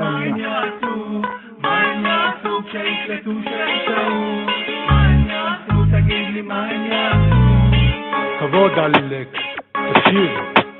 יש כבוד, יש! לאנשים שהאמינו, יש כבוד, יש! ואלה שהאזינו, יש כבוד, יש! לאריות ונמרים, אין כבוד, אין לנחשים לצבועים, יש כבוד, יש! בינינו לאלוהינו, יש כבוד, יש! אנחנו לא לבדנו, יש כבוד, יש! לסבלנות של שנים, אין כבוד, אין לנרקומנים לשקלים, כבוד לאלה שאיתנו כבר שנים, ואלה שעברו את הזמנים הקשים, אלה שלא רואים רק את הזרקורים, אלה חברים אחי, אלה הגברים, אלה שהבדילו בין עיקר לטפל, זה שמברך אותך מול זה שמקלל, אלה שהבדילו בין חרוץ לעצל, אלה שעבדו בשמש לא חיכו בצל, אלה שהיו אחד בפה אחד בלב, אלה שהבינו מי נותן ומי חולב, אלה שהבדילו בין חבר לאויב, הם שאהבו אותי אותם אני אוהב, כי יש כבוד, יש! לאנשים שהאמינו, יש כבוד, יש! ואלה שהאזינו, יש כבוד, יש! לאריות ונמרים, אין כבוד, אין לנחשים לצבועים, יש כבוד, יש! בינינו לאלוהינו, יש כבוד, יש! אנחנו לא לבדנו, יש כבוד, יש! לסבלנות של שנים, אין כבוד, אין לנרקומנים לשקלים, מציע לכל אלה שראו והאמינו, אלה שרצו לשמוע, אלה שהפנימו, אלה שאכלו את ההצלחה ולא השמינו, רק אתכם רצינו ואיתכם בנינו, אלה שחיכו נקי ולא רצו למעוך, אלה שהלכו ליד ולא חיפשו לדרוך, אלה שתמיד ידעת יש על מי לסמוך, גם כשהיה קשה עזרתם לי למשוך, אלה שהייתי כשעוד נראיתי מוזר, אלה שהביטו קצת קדימה למחר, אלה נשארו כשכל הרעש נגמר, מי שלא נשבר עומד מול זה שנמכר, כי יש כבוד, יש! לאנשים שהאמינו, יש כבוד, יש! ואלה שהאזינו, יש כבוד, יש! לאריות ונמרים, אין כבוד, אין לנחשים לצבועים, יש כבוד, יש! בינינו לאלוהינו, יש כבוד, יש! אנחנו לא לבדנו, יש כבוד, יש! לסבלנות של שנים, אין כבוד, אין לנרקומנים לשקלים, יום יבוא אלה שצוחקים עכשיו יבכו, אלה שבוכים עכשיו הם עוד יצחקו, יום יבוא אלה שצוחקים עכשיו יבכו, אלה שבוכים עכשיו הם עוד יצחקו, ברוך השם יש לנו את האחרות לבחור, ממשיך קדימה לא נשאר מאחור, הכוח הוא בהתמדה, כן, ורק בסוף הדרך סופרים את הקופה, יש כבוד, יש! יש כבוד, יש! יש כבוד, יש! יש כבוד, יש! יש כבוד, יש! יש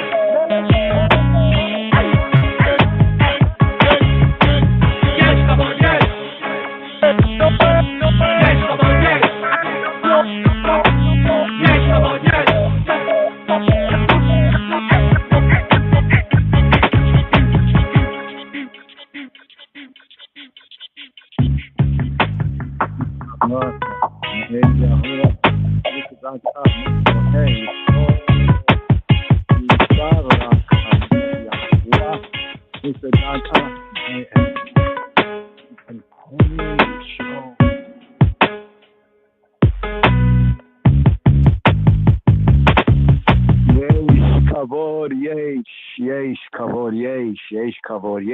Glory, King, Melech HaKavod, King of Glory, the Kavod Negus, even Negus Neges Ethiopia. Here, Gormawi Negus Neges says, here, this is from an old article from, I think, the late 60s, early 70s, the latest right here. But this article in African Challenger. His Imperial Majesty Haile Selassie, Emperor of Ethiopia, Negus Neges Ethiopia, and also has it's a very good article. Some of you may have seen it out there. So here, Gormawi Negus Neges states frankly his really just faith, his really just belief. He has said, I know I am saved not by anything that is of character or the work of the heart, nothing that's of the character of the heart or the work of the heart, but by the blood of Jesus Christus, Yeshua HaMashiach alone. So here, this is a good segue right here, the May 5th return of the King. 5 years that very day, May 5th, 1936, May 5th, 1941, right there. And also here in this season, this time, here for the 2024, we have May 5th as the Tinsaye, resurrection, first day, Ehud, Tinsaye, first day resurrection. Some people might call it Easter Sunday, but in the Ethiopic, it's referred to as that resurrection, Tinsaye, first day, as HaTorah says on the morrow, which is the next day after the Shabbat. That brings us to the Ehud, Yom HaRishon, to the first day. So here, we'd like to speak on the Yom HaKippurim, the Day of the Atonement, as was recorded by Yehudi Judaic sages from such a time after the crucifixion of Adonenu, our Lord, our Master, our boss, Yeshua HaNotzri. Also briefly on the Haftarah reading, as well as the Brit Chadasha overview as it connects right here with the resurrection first day, first fruits, right? The first day resurrection. But first, it's right here concerning the testimony of the King of Kings, because there's a lot of different discussions out there, even among many ones who call Rasta or Rastafari. And we should not look at just because ones have a dreadlock or they may say Rasta this or Rasta that we all are the same. We still need to, break bread and sup the sup, of that cup, especially that chalice of salvation. So according to our namesake, the Rastafari, the Rastafari of all Rastafari. Some would make it seem like, well, Rasta is different than the namesake, Rastafari. Or some will go back and forth and say, well, it came from Jamaica. Or we can point to in America that first recognition of the man Rastafari in America. No, it first is in Ethiopia as a lightning shine from the east to the west. Yah bless, Baruch Hashem. Gormawi Negus Neges, His Imperial Majesty, stated frankly and clearly, concisely, just reading this part right here, and let's build on that. So to the fellows that will refer to themselves as Rasta, Rastafari, what do we think of this? Is it right to have his name, the namesake, and to project or to profess that which is contrary while glorying in his name, that new name upon I and I? Gormawi Negus Neges states frankly his really just faith, his religious belief when he said, I know I am saved not by anything that is of character or the work of the human heart. I am saved not by anything that's of the character of the human heart or the work of the human heart, but by the blood of Jesus Christus, Yeshua HaMashiach alone. What does this mean, Chabarim? A couple of verses I'd like just to point to right here. In fact, one of the verses is from the first day Psalm, Psalm 24. According to the Royal Order of Ethiopian Hebrews, there are evening psalms for the first day to the Shabbat day, and this here is the evening psalm for the first day. And remember that evening precedes the day, according to the Hebraic and HaTorah way. So we have Psalm 24, right? Verse 5, the English says, he shall receive the blessing from Yahweh, from Jehovah, and righteousness from the God of his salvation. Here, the Hebrew right here. That is interesting right there. Yisah Baraka. Yisah comes from Nasa, not Nasha. Nasha means to deceive. Nasa means to lift up, to bear up, to carry, to take. We find this also mentioned with the lamb that takes away, that lifts up, the chatat, the sin, right? And the Hebraic sense of this lifting up literally is to lift up, because sin, chatat, and asham and guilt is like a heavy load. It's like a burden. So it's he who lifts it up. It says guiltiness rests upon their conscience. It's he that has the power, psycho-spiritual, to lift that. So when it says here in the KJV, the English, he shall receive, right? Yisah, he shall lift up, baraka, the blessing. Yisah, he shall lift up, right? Yisah, baraka, the blessing, may ate Yahweh, from he who be who he be. The King James Version says he shall receive. But the Hebrew of that is Yisah, right? Yisah. And Yisah has the sense of to lift up. It can have a connotative sense to take, but to lift up the baraka, right? To lift up the baraka, the blessing from Yahweh. He shall lift up. He shall receive the baraka, me'et Yahweh. Full. Yisah baraka me'et Yahweh. U'tzedakah me Elohei yish'o. U and tzedakah. Tzedakah here is translated as righteousness. Tzedakah, righteousness or justice. This is an attribute of Yahweh Eloheinu. Righteousness in the sense of a case, a cause. Righteousness in the sense of truthfulness. Righteousness in the sense of what is ethically right. Righteousness in the sense of being vindicated, like one is being justified. And it connects with salvation in the sense of Elohim. Also in the sense of prosperity of people is also tzedakah. Righteous acts are tzedakah. Now, usually in Hebrew, when we say tzedakah, we usually refer to charity. Tzedakah. Tzedakah is charity. Since tzedek from tzadak has to do with what is right, what is just. Tzedakah is best translated or brought on to English as righteous giving. Tzedakah, righteous giving, rightness, right?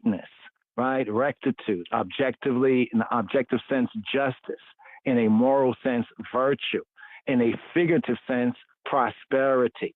So what do we have here? Tzedakah, and righteousness, charitable giving, righteousness, tzedakah, me Elohei, me from Elohei, from the Elohim of. Elohei is the Elohim of. It's an incomplete construct. Elohim of what? Of who? Elohei Yish'o. Yish'o is from Yasha. Well, we have Yeshua, to save. Yish'o, his salvation. Tzedakah me Elohei Yish'o. So when we say Elohai is my Elohim, my almighty power. Elohai, as I say, Highliai. Elohai. Here is me Elohei. Elohei is a constructive, right? It's like saying Haila, the power of. The power of who? The power of what? Haila. We can say Haila Mariam. We can say Haila Zion. We can say Haila Selassie, the power of. So in the same sense, in the Hebrew, me Elohei, from the Elohim of Yish'o.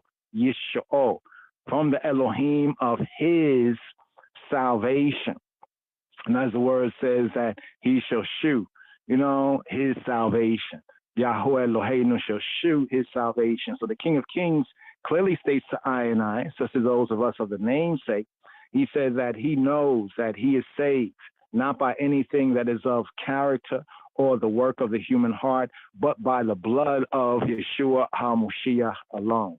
There was a midrash that had said that even in a way when, I forget which exactly psalm it was, but I'll bring that up, where it was reasoning. Ones were reasoning on that psalm.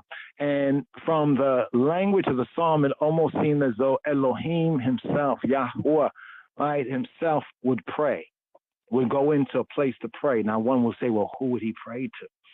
You know what I mean? He would pray, speaking to himself that he would not destroy his people.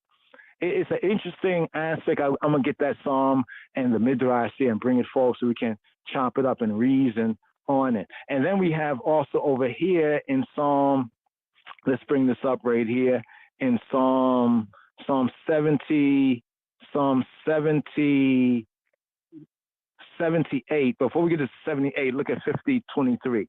Whoso offereth praise glorifies me, and to him that ordereth his conversation aright, will I shew the salvation of Elohim. So therefore, according to the plain Hebrew, Elohim has salvation. All right? Elohim has salvation. Of course, one will say, well, what does he have to be saved from? One can ask the question, well, what does he have to repent of?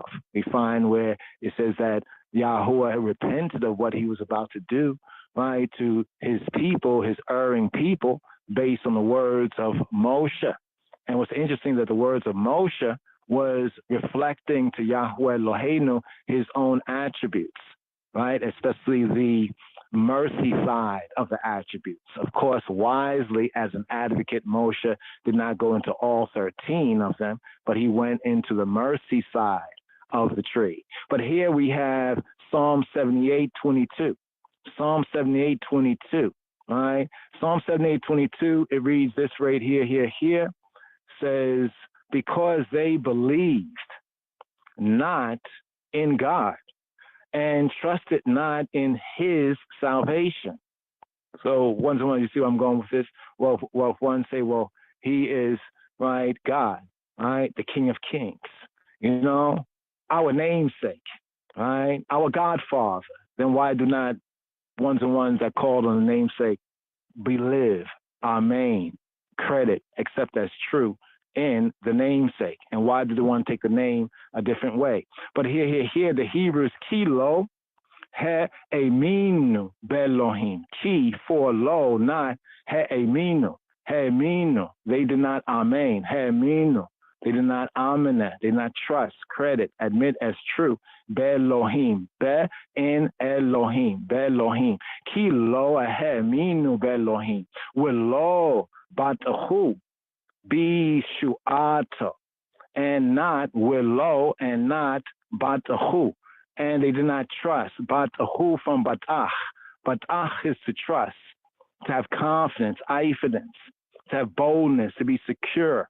They did not trust, right? They were not always faithful, they did not trust and trusted not. Willow batahu, be shu'ato. Be Yeshuato, be Shuato, in his Yeshua, in his salvation. Here, Psalm 78:22. And let's point to what the King of Kings, concerning the King of Kings Christ, Garamari Nagus Nages, frankly states frankly his really just, his righteous, right, belief, imnet, emuna. Right? He has said, I know I am saved not by anything that is of the character or the work of the human heart. Remember is it in Jeremiah? Was it the heart is desperately wicked? Right? Nothing that's of the human heart, but by the blood, and blood, according to HaTorah, stands for the life, but by the blood of Yeshua HaMoshiach, of Jesus Christos alone. So here, this brings us to Leviticus 17:4. 17:4, and the reason it right here. Now, there were laws, direct instruction against eating blood. But there was also Hebrew idioms that spoke of the wine and even the grape, even with Judah. Yehuda would talk about the blood of grapes. Right? Remember when Yeshua spoke about the leaven, and some thought he was talking literally about bread? You know, and there's other cases where one thought he was talking literally, but he was talking according to the parabolic, logic, the logos. Remember when the disciples were like, why do you speak to them in Mishlaim, right? Mishlaim in parables. Why do you speak to them in parables? And what did Yeshua says? He says he speaks to them in parables because they will hear, see, but they will not really perceive, But he revealed to the Talmudim the mistatir, the mystery of the kingdom of Elohim, of the kingdom of the heavens. Because the parables will cause one to have to think. One will have to think, what does he mean by this? As the Torah says not to eat, and definitely like to drink blood and fat, then what does it mean over here? So in Leviticus chapter 17, verse 4, right, we have it written, according to King James Version, for it is the life of all flesh, the blood of it is for the life thereof. So throughout the scripture, HaTorah, going back to Bereshith, even Genesis, we see the connection of blood with life and the soul, life, the blood connection. For it is the life of all flesh, the blood of it is for the life thereof. Therefore I said to the Bnei Yisrael, the sons, the children of Israel, ye all shall eat, right, the blood of no manner of flesh. Shall eat the blood of no manner of flesh, or eat not eat the blood of no man of flesh. It's interesting how King James kind of turns it around. Ye shall eat the blood of no man of flesh. For the life, but here's the point, for the life of all flesh is the blood thereof. Whoso eateth it shall be cut off. So even in that Passover, in that Seder of HaMoshiach, what was he offering? It was the blood of grapes, right? The blood of grapes and the wine, right there. So let's understand that. Let this mind be in you, because a lot of people still and though will say, well, yeah, but it's the blood, and like that's the only way to look at a thing, right? It's very clear right here in HaTorah. It says ki nefesh, for the nefesh, the soul, kol basar, all flesh. Right, damo, his blood or its blood. Ki nefesh kol basar damo, be nafsho, in the soul, who, he, it. Wa omar, and I said, wa omar, and I said, livnei Yisrael, and I said to the sons of Israel, dam, blood, kol basar, all flesh, blood of all flesh, lo tokelo, not to eat, don't eat, lo tokelo, ki, for nefesh, the soul, kol basar, all flesh, the soul of all flesh, damo, its blood, his blood,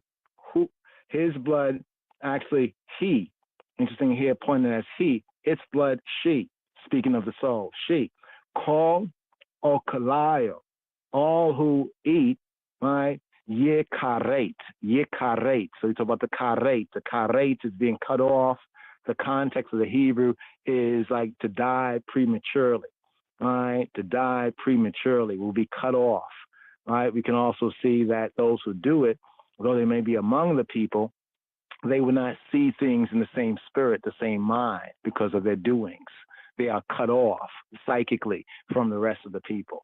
But here, for the Yom HaKippurim, the Day of the Atonements, right? After the crucifixion of Adonai, Ha'adon, Yeshua, the Lord Jesus. Now, there's an ancient Talmud.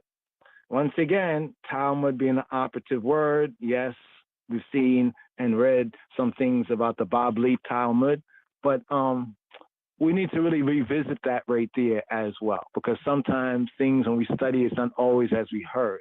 But the basic operative sense of Talmud, we have Talmud Torah, which basically means the study of Torah, not the Babylonian Talmud or whatever, but study. So it's an operative term for study. Disciple is Talmud. So in an ancient teaching, it relates some interesting information about various miracles, various Nassim, right? Various miracles that began occurring some 40 years before the destruction of Ha-Haykal. What is the Haykal? The Haykal, hold up a moment right here. Let's see. Okay, there we go. Yeah, just grab this right here. The Heikal was the temple, right? So we had the first temple, Shlomo, Solomon's temple, right? Then we had the second temple during the time of the Moshiach Yeshua. We had a second temple. So there were various miracles that have been recorded even in certain of the ancient teachings collectively referred to as Talmud, the teachings that related various miracles that were recorded from back then that began occurring some 40 years before the destruction of the temple, roughly, in AD 30. Now, when did Yeshua, some say 34 AD, but remember they changed times and laws. Others might look at it as 24. So the general window for the crucifixion is 27, right? The earliest date may be 24, but 27 to 34, right? AD. So roughly around 30-ish AD, right? There were these miracles. Remember, temple was destroyed in 70 AD. That would lead more or less 40 year. A 40 year, a generation. Remember Yeshua, he prophesied to even Caiaphas that some things he's going to see, right? So even some of the prophecies that Yeshua made were fulfilled then, as well as other prophecies, right, since then, and even to our time with certain prophecies. But we have to put the prophecies into their proper prophetic context. But these miracles were ascribed, right, in some of their teaching to Zekut, to the merit. The Zekut is like the merit of a certain Shimon HaTzadik, Simon the Righteous, Shimon HaTzadik, who was said to be a highly respected Kohen Gadol of Israel in roughly the first century time, after the time of the crucifixion of Yeshua. Right? However, since these signs began just after the time of Adonainu's crucifixion, Yeshua's crucifixion, they further indicate, get this, they further indicate that the Paroket is the veil between the Kodesh and the Kodesh HaKodashim, between the holy place and the Holy of Holies, is that veil, the veil of the Kodesh HaKodashim, of the Holy of Holies, had been ripped, had been rent asunder. And now, by means of, some say, his avoda, his service as a high priest, and his zakut, his merit, for those who trust in him, the way to the throne of grace has been made accessible to all. Now, here's a quote from Socino version Yoma 39b. It says, our rabbis, the Rebbanim, they taught, during the scholars of Torah referred to as a rabbi, as a scholar in that sense, right? During the last 40 years, before the destruction of Ha-Heikal, the temple, the lot here refers to La Yahuwah, for Jehovah, as we have in this Torah reading and feeding, did not come up in the right hand, nor did the crimson colored strap become white, nor did the westernmost light shine. And the doors of the Heikal, the temple, would open by themselves. This is all testified between the time, after the time of the crucifixion of Rabbeinu Yeshua and before the destruction of the Temple of Jerusalem and the 70 AD incident, right? According to that passage, the lot for Azazel, contrary to all the laws of probability, came up 40 times in a row in the left hand. Now, this was considered a dire event, and it signifies something had fundamentally changed in the Yom HaKippurim Aboda. So after the time of the Moshiach, Yeshua's crucifixion, Yeshua HaNotzri's crucifixion, right? Some of the ancient scholars of Torah that continued in that generation, they recorded things that are even found today in the writings, right, that speak about how something happened 40 times in a row, right, the lot for Azazel, right, against all the laws of probability, came up in the left hand. And this is considered that something had changed. So since the time of the crucifixion of Moshiach, it was even witnessed that something had changed in the Yom HaKippurim service, the Avodah. The second miracle, or nace, right, sign, that concerns a crimson strap that was tied to the Azazel goat, the goat Lazazel, the scapegoat. The custom was to cut this strap and to tie it to the Heikal door, the temple door, the Patach. After Azazel goat was killed, the strap on the temple door, many said, according to their testimonies, turned white to signify the successful atonement of Yisrael.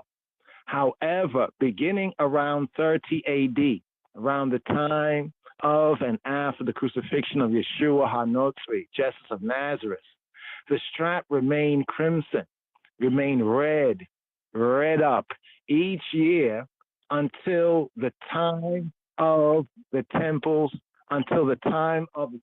destruction.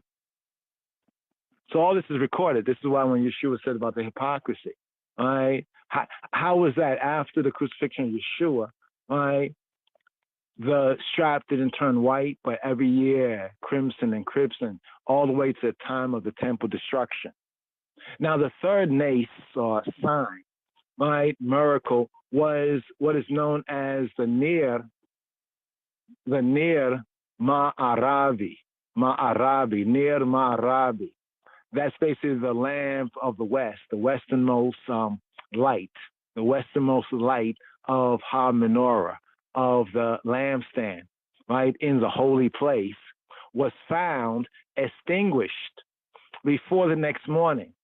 Now, this also was highly unusual because before the time, the Ma'arabi, some will say Ma'arabi, which is the western Nir, remained lit. That lamp remained lit throughout the night and was normally used by the Kohanim, the priests.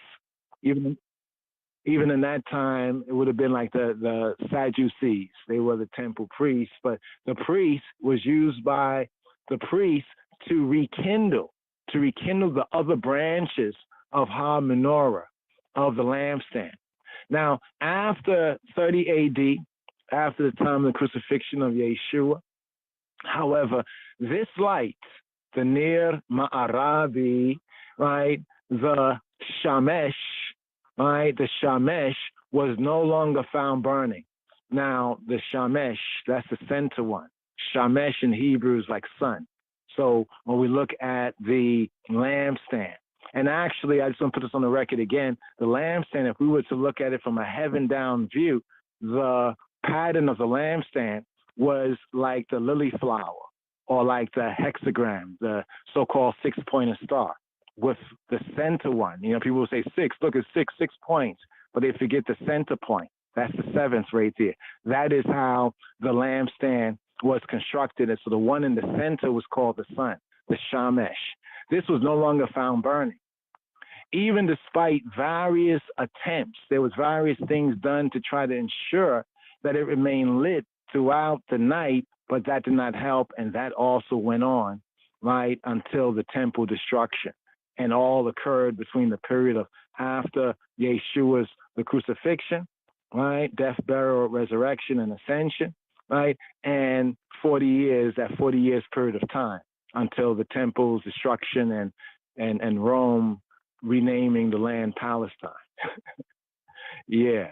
The fourth miracle, the nace, was that beginning around 30 AD, Ha-Heikal, the temple doors, would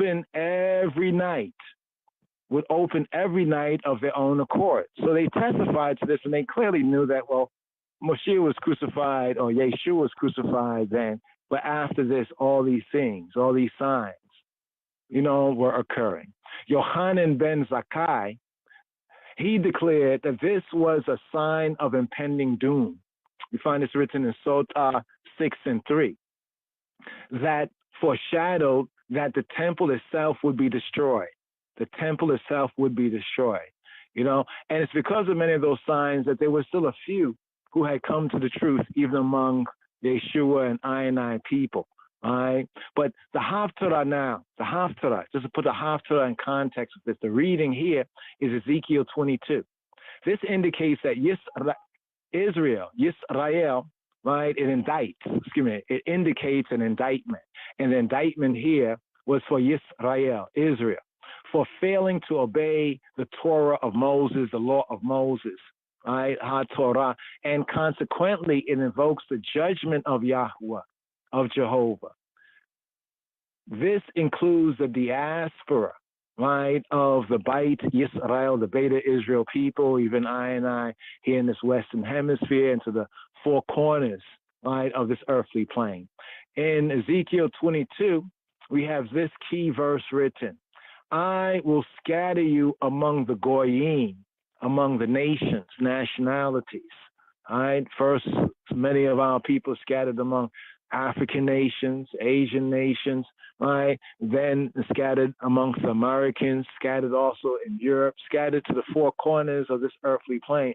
And here's the word here from Ezekiel, Yechezkel, Ezekiel 22. I will scatter you among the Goyim and disperse you through the countries, the Artisot, and I will consume your uncleanness out of you. And you shall be profaned by your own doing in the sight of the Goyim. It's interesting for the once lost, for I and I, once lost now found black and brown people, Beit Yisrael. Right? We are profane, actually, in the sight of the other nations, whether they are black, white, or whatever, right, by our own doings. And here's the key word: and y'all shall know that Ani Yahweh, that I be Jehovah. Notice, however, that the purpose of the diaspora, the dispersion, notice that in that verse in Ezekiel chapter 22, the purpose of the scattering is to consume the uncleanness. This is interesting. Consume the uncleanness. In other words, our time among the Gentiles like a place of purifying, bathing, cleansing out, having our uncleanness consumed out of Yah people, And therefore, it is ultimately, the ultimate intent of it is restorative, is to restore the once lost, now found, Bayit Yisrael, Beta Israel. And that brings us right here to the Brit Hadasha, a Brit Hadasha overview.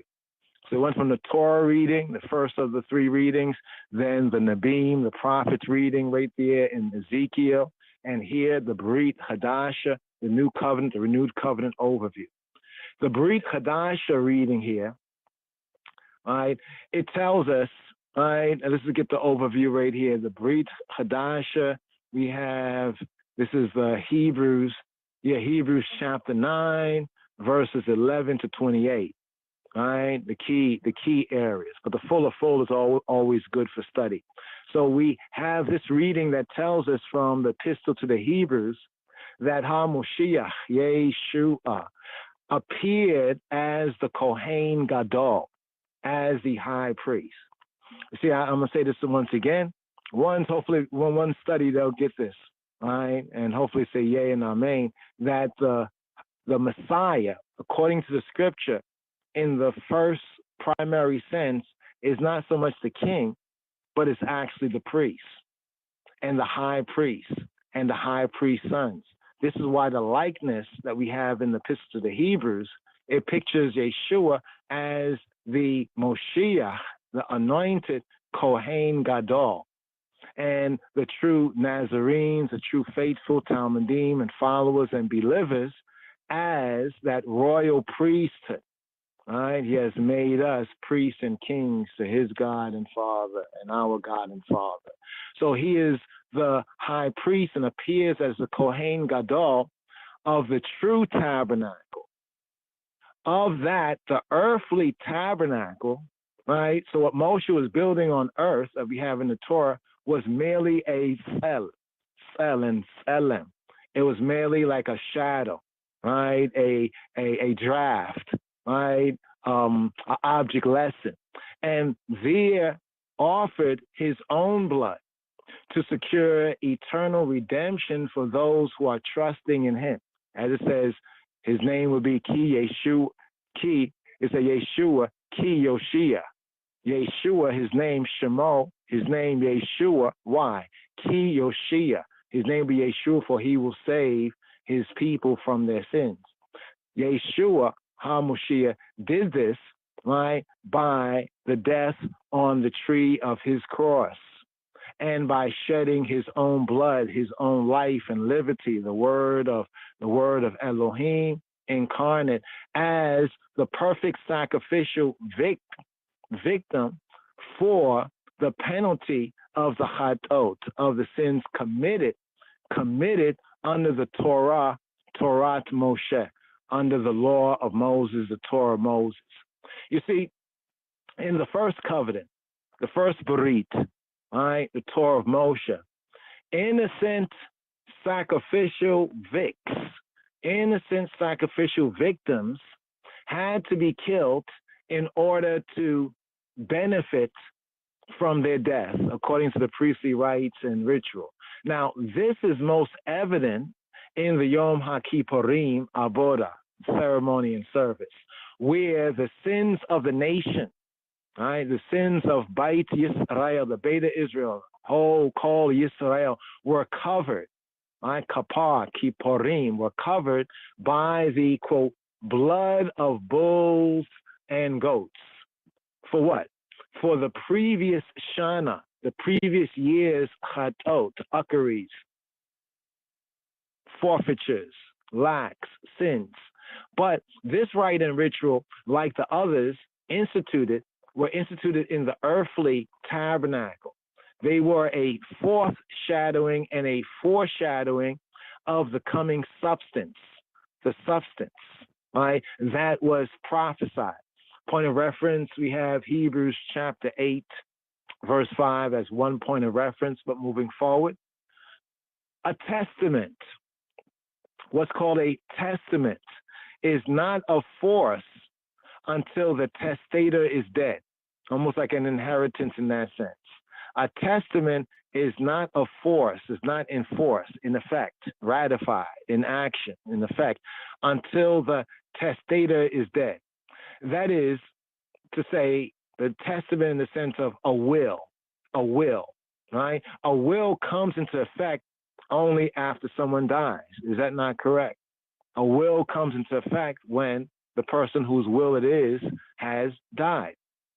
Now, the Brit Chadasha, right, of El Shaddai, the renewed covenant, the new covenant of the Almighty El, was put into effect when Adonenu, our boss, our master, Yeshua HaMoshiach, the Messiah, was sacrificed and died.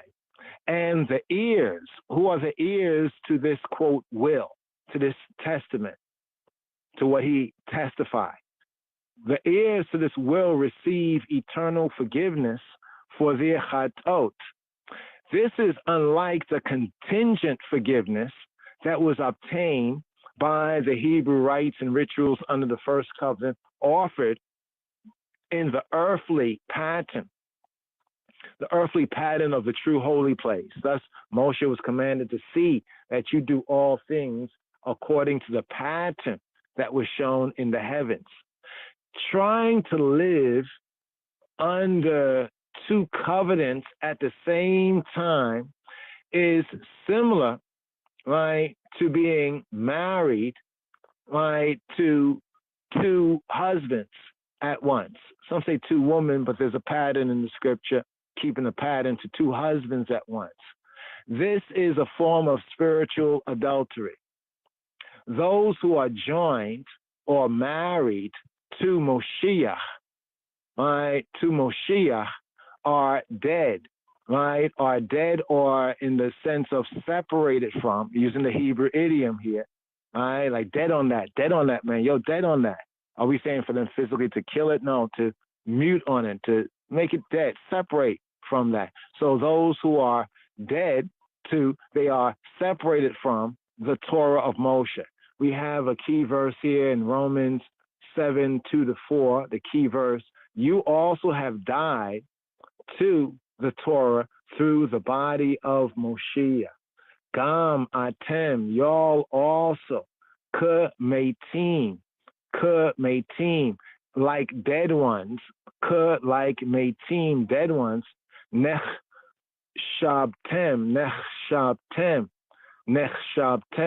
la Torah, have died to the Torah through the body. Be besar, are counted, nechshabtem, are counted as dead. So y'all are accounted as dead ones, as meitim, right? Meitim, nechshabtem la Torah, right? To the Torah, of the Torah, be besar, in the flesh or body, the besar ha-Moshiach, be besar ha-Moshiach, through the body of Messiah, right? The body, that Corpus Christi, so to speak, the body besar of ha-Moshiach.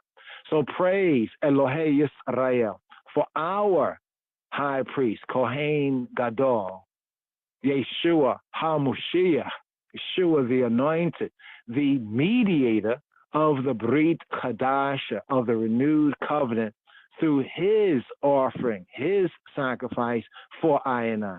Now, one of the roles of our beloved Moshiach, Yeshua, Jesus Christos, is that of Kohen HaGadol, is that of high priest. In fact, when we start to really read the New Testament scripture, especially the Epistle to the Hebrews, this is brought out abundantly clear, right? That his messiahship is directly connected with that high priest function and role of the Kohen HaGadol, the high priest who offered true kapara, true atonement, at-one-ment kapara, a true covering for our chatot, our uckeries, by offering his own dam, blood, remember blood is life, his own livity, in the Kodesh HaKodashim, without hands, right? That's made without hands. As it is written in the epistle, the letter, right, to the Hebrews, in Hebrews chapter 3, verses 1 to 2. Therefore, holy brethren, you who share in the heavenly calling, consider Yeshua, Jesus, the apostle and Kohen Gadol and the high priest of our confession, who was faithful to him who appointed him, just as Moses also was faithful in all of Elohim's house, all of Ha'el, all of the Almighty's house. So now this here brings us to a very, very important point right here, to the importance of a blood sacrifice, all right? Of a blood sacrifice. Remember, we're emphasizing here throughout the scripture, there is the Hebrew two truths. There's a literal sense, which is often to teach the psycho-spiritual, the higher sense. There's a literal sense, as we have the earthly tabernacle to teach us of the heavenly tabernacle, right? As we have the blood, right? Not to eat the blood. Why? It's the life and blood. Life is blood. Even we have in, what's that? John's Gospel, Yohanan chapter 6, where he's talking about eating his flesh, drinking his blood. And some of the disciples, misunderstanding, right? They go back from following him. They are following him. But when they hear about these things that Yeshua is saying, even though Yeshua clarifies the matter and say that, flesh and blood, they, literally profits little, right? He's speaking about spirit, right? He's speaking about truth, right? He's speaking about life, spirit and life. Right, so blood clearly is a Hebraicism, just as we would say, forget about that, dead on that. We don't mean that person to go out and commit murder. No, they're to dead on that. So understand how words are used. It's not the letter of the law, the literal word, but it's the spirit of the law according to his revelation. So the importance of blood, right, sacrifice, or of the blood in connection with the sacrifice. In Leviticus 17:11, it is written, for the life of the flesh is in the blood, and I have given it for you on the altar to atone, likapir, to atone for your souls. For it is the blood that makes atonement, yikapir, by the life. It is the blood that makes atonement by way of the life. So the blood and the sacrifice, the blood of the sacrifice is required by Yahweh, Jehovah, for the issue of chet, of sin, of lack, of missing the mark, of forfeiture. Leviticus 17:11, it agrees with Hebrews 9:22. In Hebrews 9:22, it says very clearly, without the shedding of blood, there is no remission. There is no remission. And this seems to be a universal law, right? Because even others and whatever their worships are outside of HaTorah, they also understand the significance of blood, right? And therefore the Torah gives us the principle of it. Without the shedding of blood, there is no remission. In Yoma 5a, it is likewise written, without the shedding of life, overstand that blood equals life. And receiving his blood is receiving his life, his liberty. Yoma 5a, it is likewise written, and this is, we could say, ancient Hebraic, Judaic teaching. There's an ancient writing that says in Yoma 5a, there is no atonement without blood. So how interesting we find in the epistle to the Hebrews, where Paul and the other disciples, you could say, chopped it up and were reasoning, even in the temple, that they would repeat and put on the record this principle already known to HaYehudim, the Judeans, and the Torah observant, that there is no atonement without blood. And then Hebrews, without the shedding of blood, there is no remission. The substitutionary shedding of blood, a like for like, midot keneged midot, a measure for measure. The substitutionary shedding of blood, the life for life principle. So in the Torah, right, and this ancient principle is a life for life principle. Similar to when people do, they say deuces. They say deuces, you would say like likewise, right? A life for life principle is essential to the true at one ment, to what is broken down in English as the at one ment, coming to some level of reconciliation with Yahweh Eloheinu. Ha'adon Yeshua offered his own basar, his body up, for the perfect sacrifice for Chatot vis-a-vis Yisrael. See, it was originally intended for Israel. And we say for Israel only. Paul brings it out very well within his epistle to the Romans that salvation has come to the other nations, right, because of the fall of Yisrael, which is an interesting reasonment there, right? By his shed blood, life, liberty, we are given complete atonement lifnei Yahuwah, before Jehovah. That's why when we brought forward the signs that were happening after the crucifixion of Yeshua concerning with Yom HaKippurim, how they noticed it didn't change to white, it was red. It was like 40 times. It was like on the left hand, and all this was a bad omen. Something had gone wrong because the true atonement had been provided, right? And this is documented in Talmud and other teachings that go back to them times there. Now, the Levitical system of the animal sacrifices, and they keep those things written there, which is kind of interesting when you think about it. The Levitical system of animal sacrifices, including this elaborate Yom HaKippurim ritual, where the high priest has to go in and out of the holy place at least 4 times, right, was meant to foreshadow, number 4, right, foreshadow the true and abiding sacrifice of the Word made flesh, right, the Divrei Elohim of Yeshua HaMashiach, as the means of our being reconciled with Elohim. So we have the older covenant that we call Berit Yeshana. Berit Yeshana is the old covenant. Berit Yeshana, it provides a shadow, a sketch, a shadow, a pattern, right, of the substance revealed in the Berit Hadasha, in the Berit Hadasha, in the renewed covenant or the new covenant. If the older covenant, Brit Yashana, had been sufficient to provide a permanent solution to the problem or the systemic anomaly in this matrix of things of our chet, of our uckery, our forfeiture, our lack, our falling short, our missing the mark, then there never would have been need for a Berit Chadasha, of a renewing of the covenant, of a new covenant to do what? To supersede, right? To supersede it. So in Hebrews chapter 8, right, in chapter 8, verse 7, it says, for if the first covenant, Brit Yashana, the old covenant, had been faultless, there would have been no occasion to look for a second, and thus the renewing, the Brit Chadasha.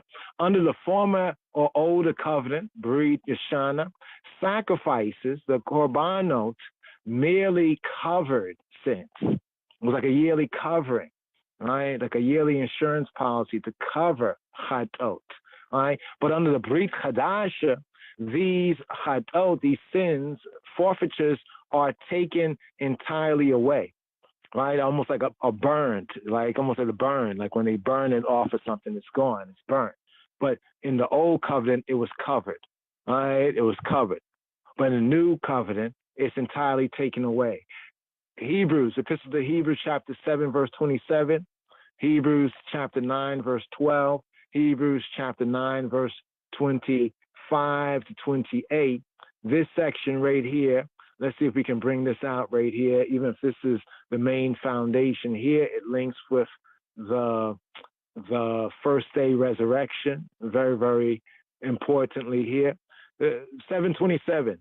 He has no need, like those high priests, to offer sacrifices daily. See, the high priest had to offer sacrifices day by day, right? First for his own sins, and then for the people. First, he had to clear himself before he can clear someone else, right? Since he did this, speaking of Moshiach, did this once for all when he offered up himself. Hebrews 9:12. He entered once for all into the holy places, not by means of the blood of goats and calves, the dam, the blood of goats and calves, the life of goats and calves, but by the means of his own life, his own blood, thus securing an eternal redemption. All right, remember who he is, the Word that Father caused to be made flesh in the womb of Maryam. Hebrews 9:25 to 28. Nor was it to offer himself repeatedly, right? As the Kohen Gadol, the other priest, the high priest, enters the holy place every year with the blood not his own, with blood with symbols of life, which is not his own. For then he would have had to suffer repeatedly since the foundation of the world. But as it is, he has appeared once for all at the end of the ages to put away chet, sin, uckery, by the sacrifice of himself, the giving, the offering up of himself. He sent his word become flesh, and the word offered itself. But notice when it says appeared once at the end of the ages, that was like nearly 2,000 years ago. Interesting how that goes, right? And just as it is appointed for man to die once, and after comes the judgment. In other words, when somebody is convicted of a capital offense, right, they are appointed to die, right? And then after that, they are put to death. So Mashiach, the Messiah, having been offered once to bear the chatot, the sin, the uckery of many, will appear a second time, not to deal with chet. Notice what it says, that the Messiah will appear a second time, not to deal with sin, with chet, but to save those who are eagerly waiting for him. Waiting for him. It's interesting because we hear about, certain second advent prophecies, that sound nice. Maybe it's what people want to believe. But when we study the scripts give us clarity. There is no more need for continual korbanot, since Yeshua provided the once for all korban for all our chatot, right, before the Father, to the Father. Right. Here we have Hebrews chapter 9, verses 11 to 14, Hebrews chapter 9, verses 24 to 28, and Hebrews chapter 10, verses 11 to 20. Let's touch on this right here because it's important for us to go through some of the basics. That's why the Epistle to the Hebrews, that's the book that speaks to us as Hebrews, right, concerning Yeshua, right, as Hebrews, concerning Yeshua. Here we have Hebrews 9, 11 to 14, redemption through the blood of Messiah. But when Moshiach appeared as a Kohen Gadol, as a high priest of the good things that have come, then through the greater and more perfect, complete tent, tabernacle, not made with hands, that is, not of this creation, this earthly creation, he entered once for all into the holy places, not by means of the blood of goats and calves, but by means of his own blood, his own life, thus securing an eternal redemption. For if the blood of goats and bulls, the life of goats and bulls, and the sprinkling of defiled persons with the ashes of a heifer, speaking about the paraduma, the red heifer, if those sanctify for the purification of the flesh, how much more will the blood of Moshiach, the life of the Messiah, who through the eternal Spirit, through the eternal Ruach, offered himself without blemish to Elohim, purify our conscience. There we go right there. Do what to our conscience? Purify our conscience from what? Dead works, to serve Elohim Chayim, to serve the living Elohim. And here, Hebrews chapter 9, verses 24 to 28. For Moshiach, Messiah has entered, not into holy places made with hands, that are copies of the true things, but into Shemayim, the heavens itself, now to appear in the presence, in the face, the perception of Hailehim, of the Elohim, on our behalf. Nor was it to offer himself repeatedly over and over and over again, as the Kohen Gadol, the high priest, enters the holy places every year with blood, life, not his own. For then he would have had to suffer repeatedly since the foundation of the world. But as it is, he has appeared once for all at the end of the ages to put away Chatiyat, sin, by the sacrifice, the offering of himself. And just as it is appointed for man to die once, or once a man is appointed to die, then after that comes the judgment, putting him to death. So Moshiach, Messiah, having been offered once to bear the sins, the chatot of many, will appear a second time, the second advent, the second time, not to deal with chet, not to deal with sin, but to save, right? But to save those who are eagerly waiting for him. Indeed, Yeshua is the propitiation. These words they use sometimes in theological circles, propitiation, or they might use the word expiation of our sins, of our uckery. You see, the Greek word that's used, right, in Romans 3:25, 1 John 2:2, 1 John 4:10, is hilasterion. Hilasterion. Hilasterion in the Koine Greek is the same word used in the LXX, the Septuagint, for the Hebrew term kaporet, the kaporet. And the kaporet is the seat of atonement that is placed on top of the Aron HaBarit, the Ark of the Covenant, right? In the Kodesh HaKodashim, in the set apart of set aparts, the Holy of Holies, that was sprinkled with the blood of the sacrifice on one day. Which day is this? The Yom HaKippurim. So here we have, just once again, just to bring this home, Hebrews 9:24, for Messiah has entered not into the holy places made with hands, that are copies of the true things. So here we get to learn, as the Yehudi even then understood and know, and we need to know this, that the tabernacle in the wilderness, that was a copy of something else Moses was shown. So Messiah has entered not into the holy places made with hands that are copies of the true things, but into the Shemayim, the heavens, the place of the celestial waters itself, now to appear in the presence of Elohim on our behalf. Nor was it to offer himself repeatedly, because a high priest entered the holy places every year with blood not his own.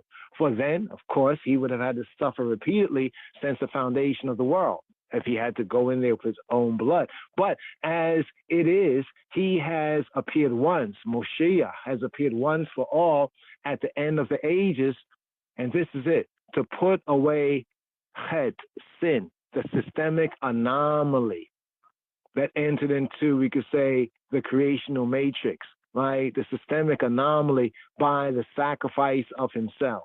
So Moshiach, having been offered once to bear, to lift up the chatot, that sin, that burden, right, of many, will appear a second time, not to deal with chet, to sin, not to deal with sin. So Moshiach in the second advent is not to do the same thing he did in the first advent, not to deal with sin, but to save those, right? Save us from annihilation, yeah? Save those who are eagerly waiting for him. For by one offering he hath perfected forever them that are set apart, that are sanctified. Here we have Hebrews chapter 10, verse 14. This here speaks on, in Hebrews chapter 10, verse 14, substitutionary atonement, right? This particular principle right here, for the blood in exchange for the life makes atonement. Ki hadam, for the blood, who, he, it. Ki hadam, who, for the blood, he, it. Ba nefesh, in the soul, in exchange for the soul, to say the soul, the life, the breath, the nafash, ba nefesh, the soul, yikapir, to cover, in the sense of to purify, to purge, in the sense of to cleanse. But the translation often brings it out as makes atonement. For the blood that is given, he, it that is given, in exchange for the soul, the life, makes atonement. Ki hadam hu, ba nefesh yikapir. Ba nefesh yikapir. So here, this Torah reading and feeding, Yahuwah spoke to Moshe after the death of the two sons of Aharon. Vaydaber Yahuwah el Moshe acharei mot shnei bnei Aharon, two sons of Aaron. Looking at the time right here. There's a little bit more just to touch on, brothers and sisters, but here, Psalm 24. Today's daily psalm is Psalm 45. We're not going to have the time to get into full of it, but just recognize that Psalm 45, Royal Wedding Psalm, Coronation Day Psalm of the conquering line of the tribe of Judah, Imperial Majesty Haile Selassie, when he was anointed and crowned King of Kings of Ethiopia, King of Yisrael. Melech HaKavod, here, King of Glory, Hebrew style, right here.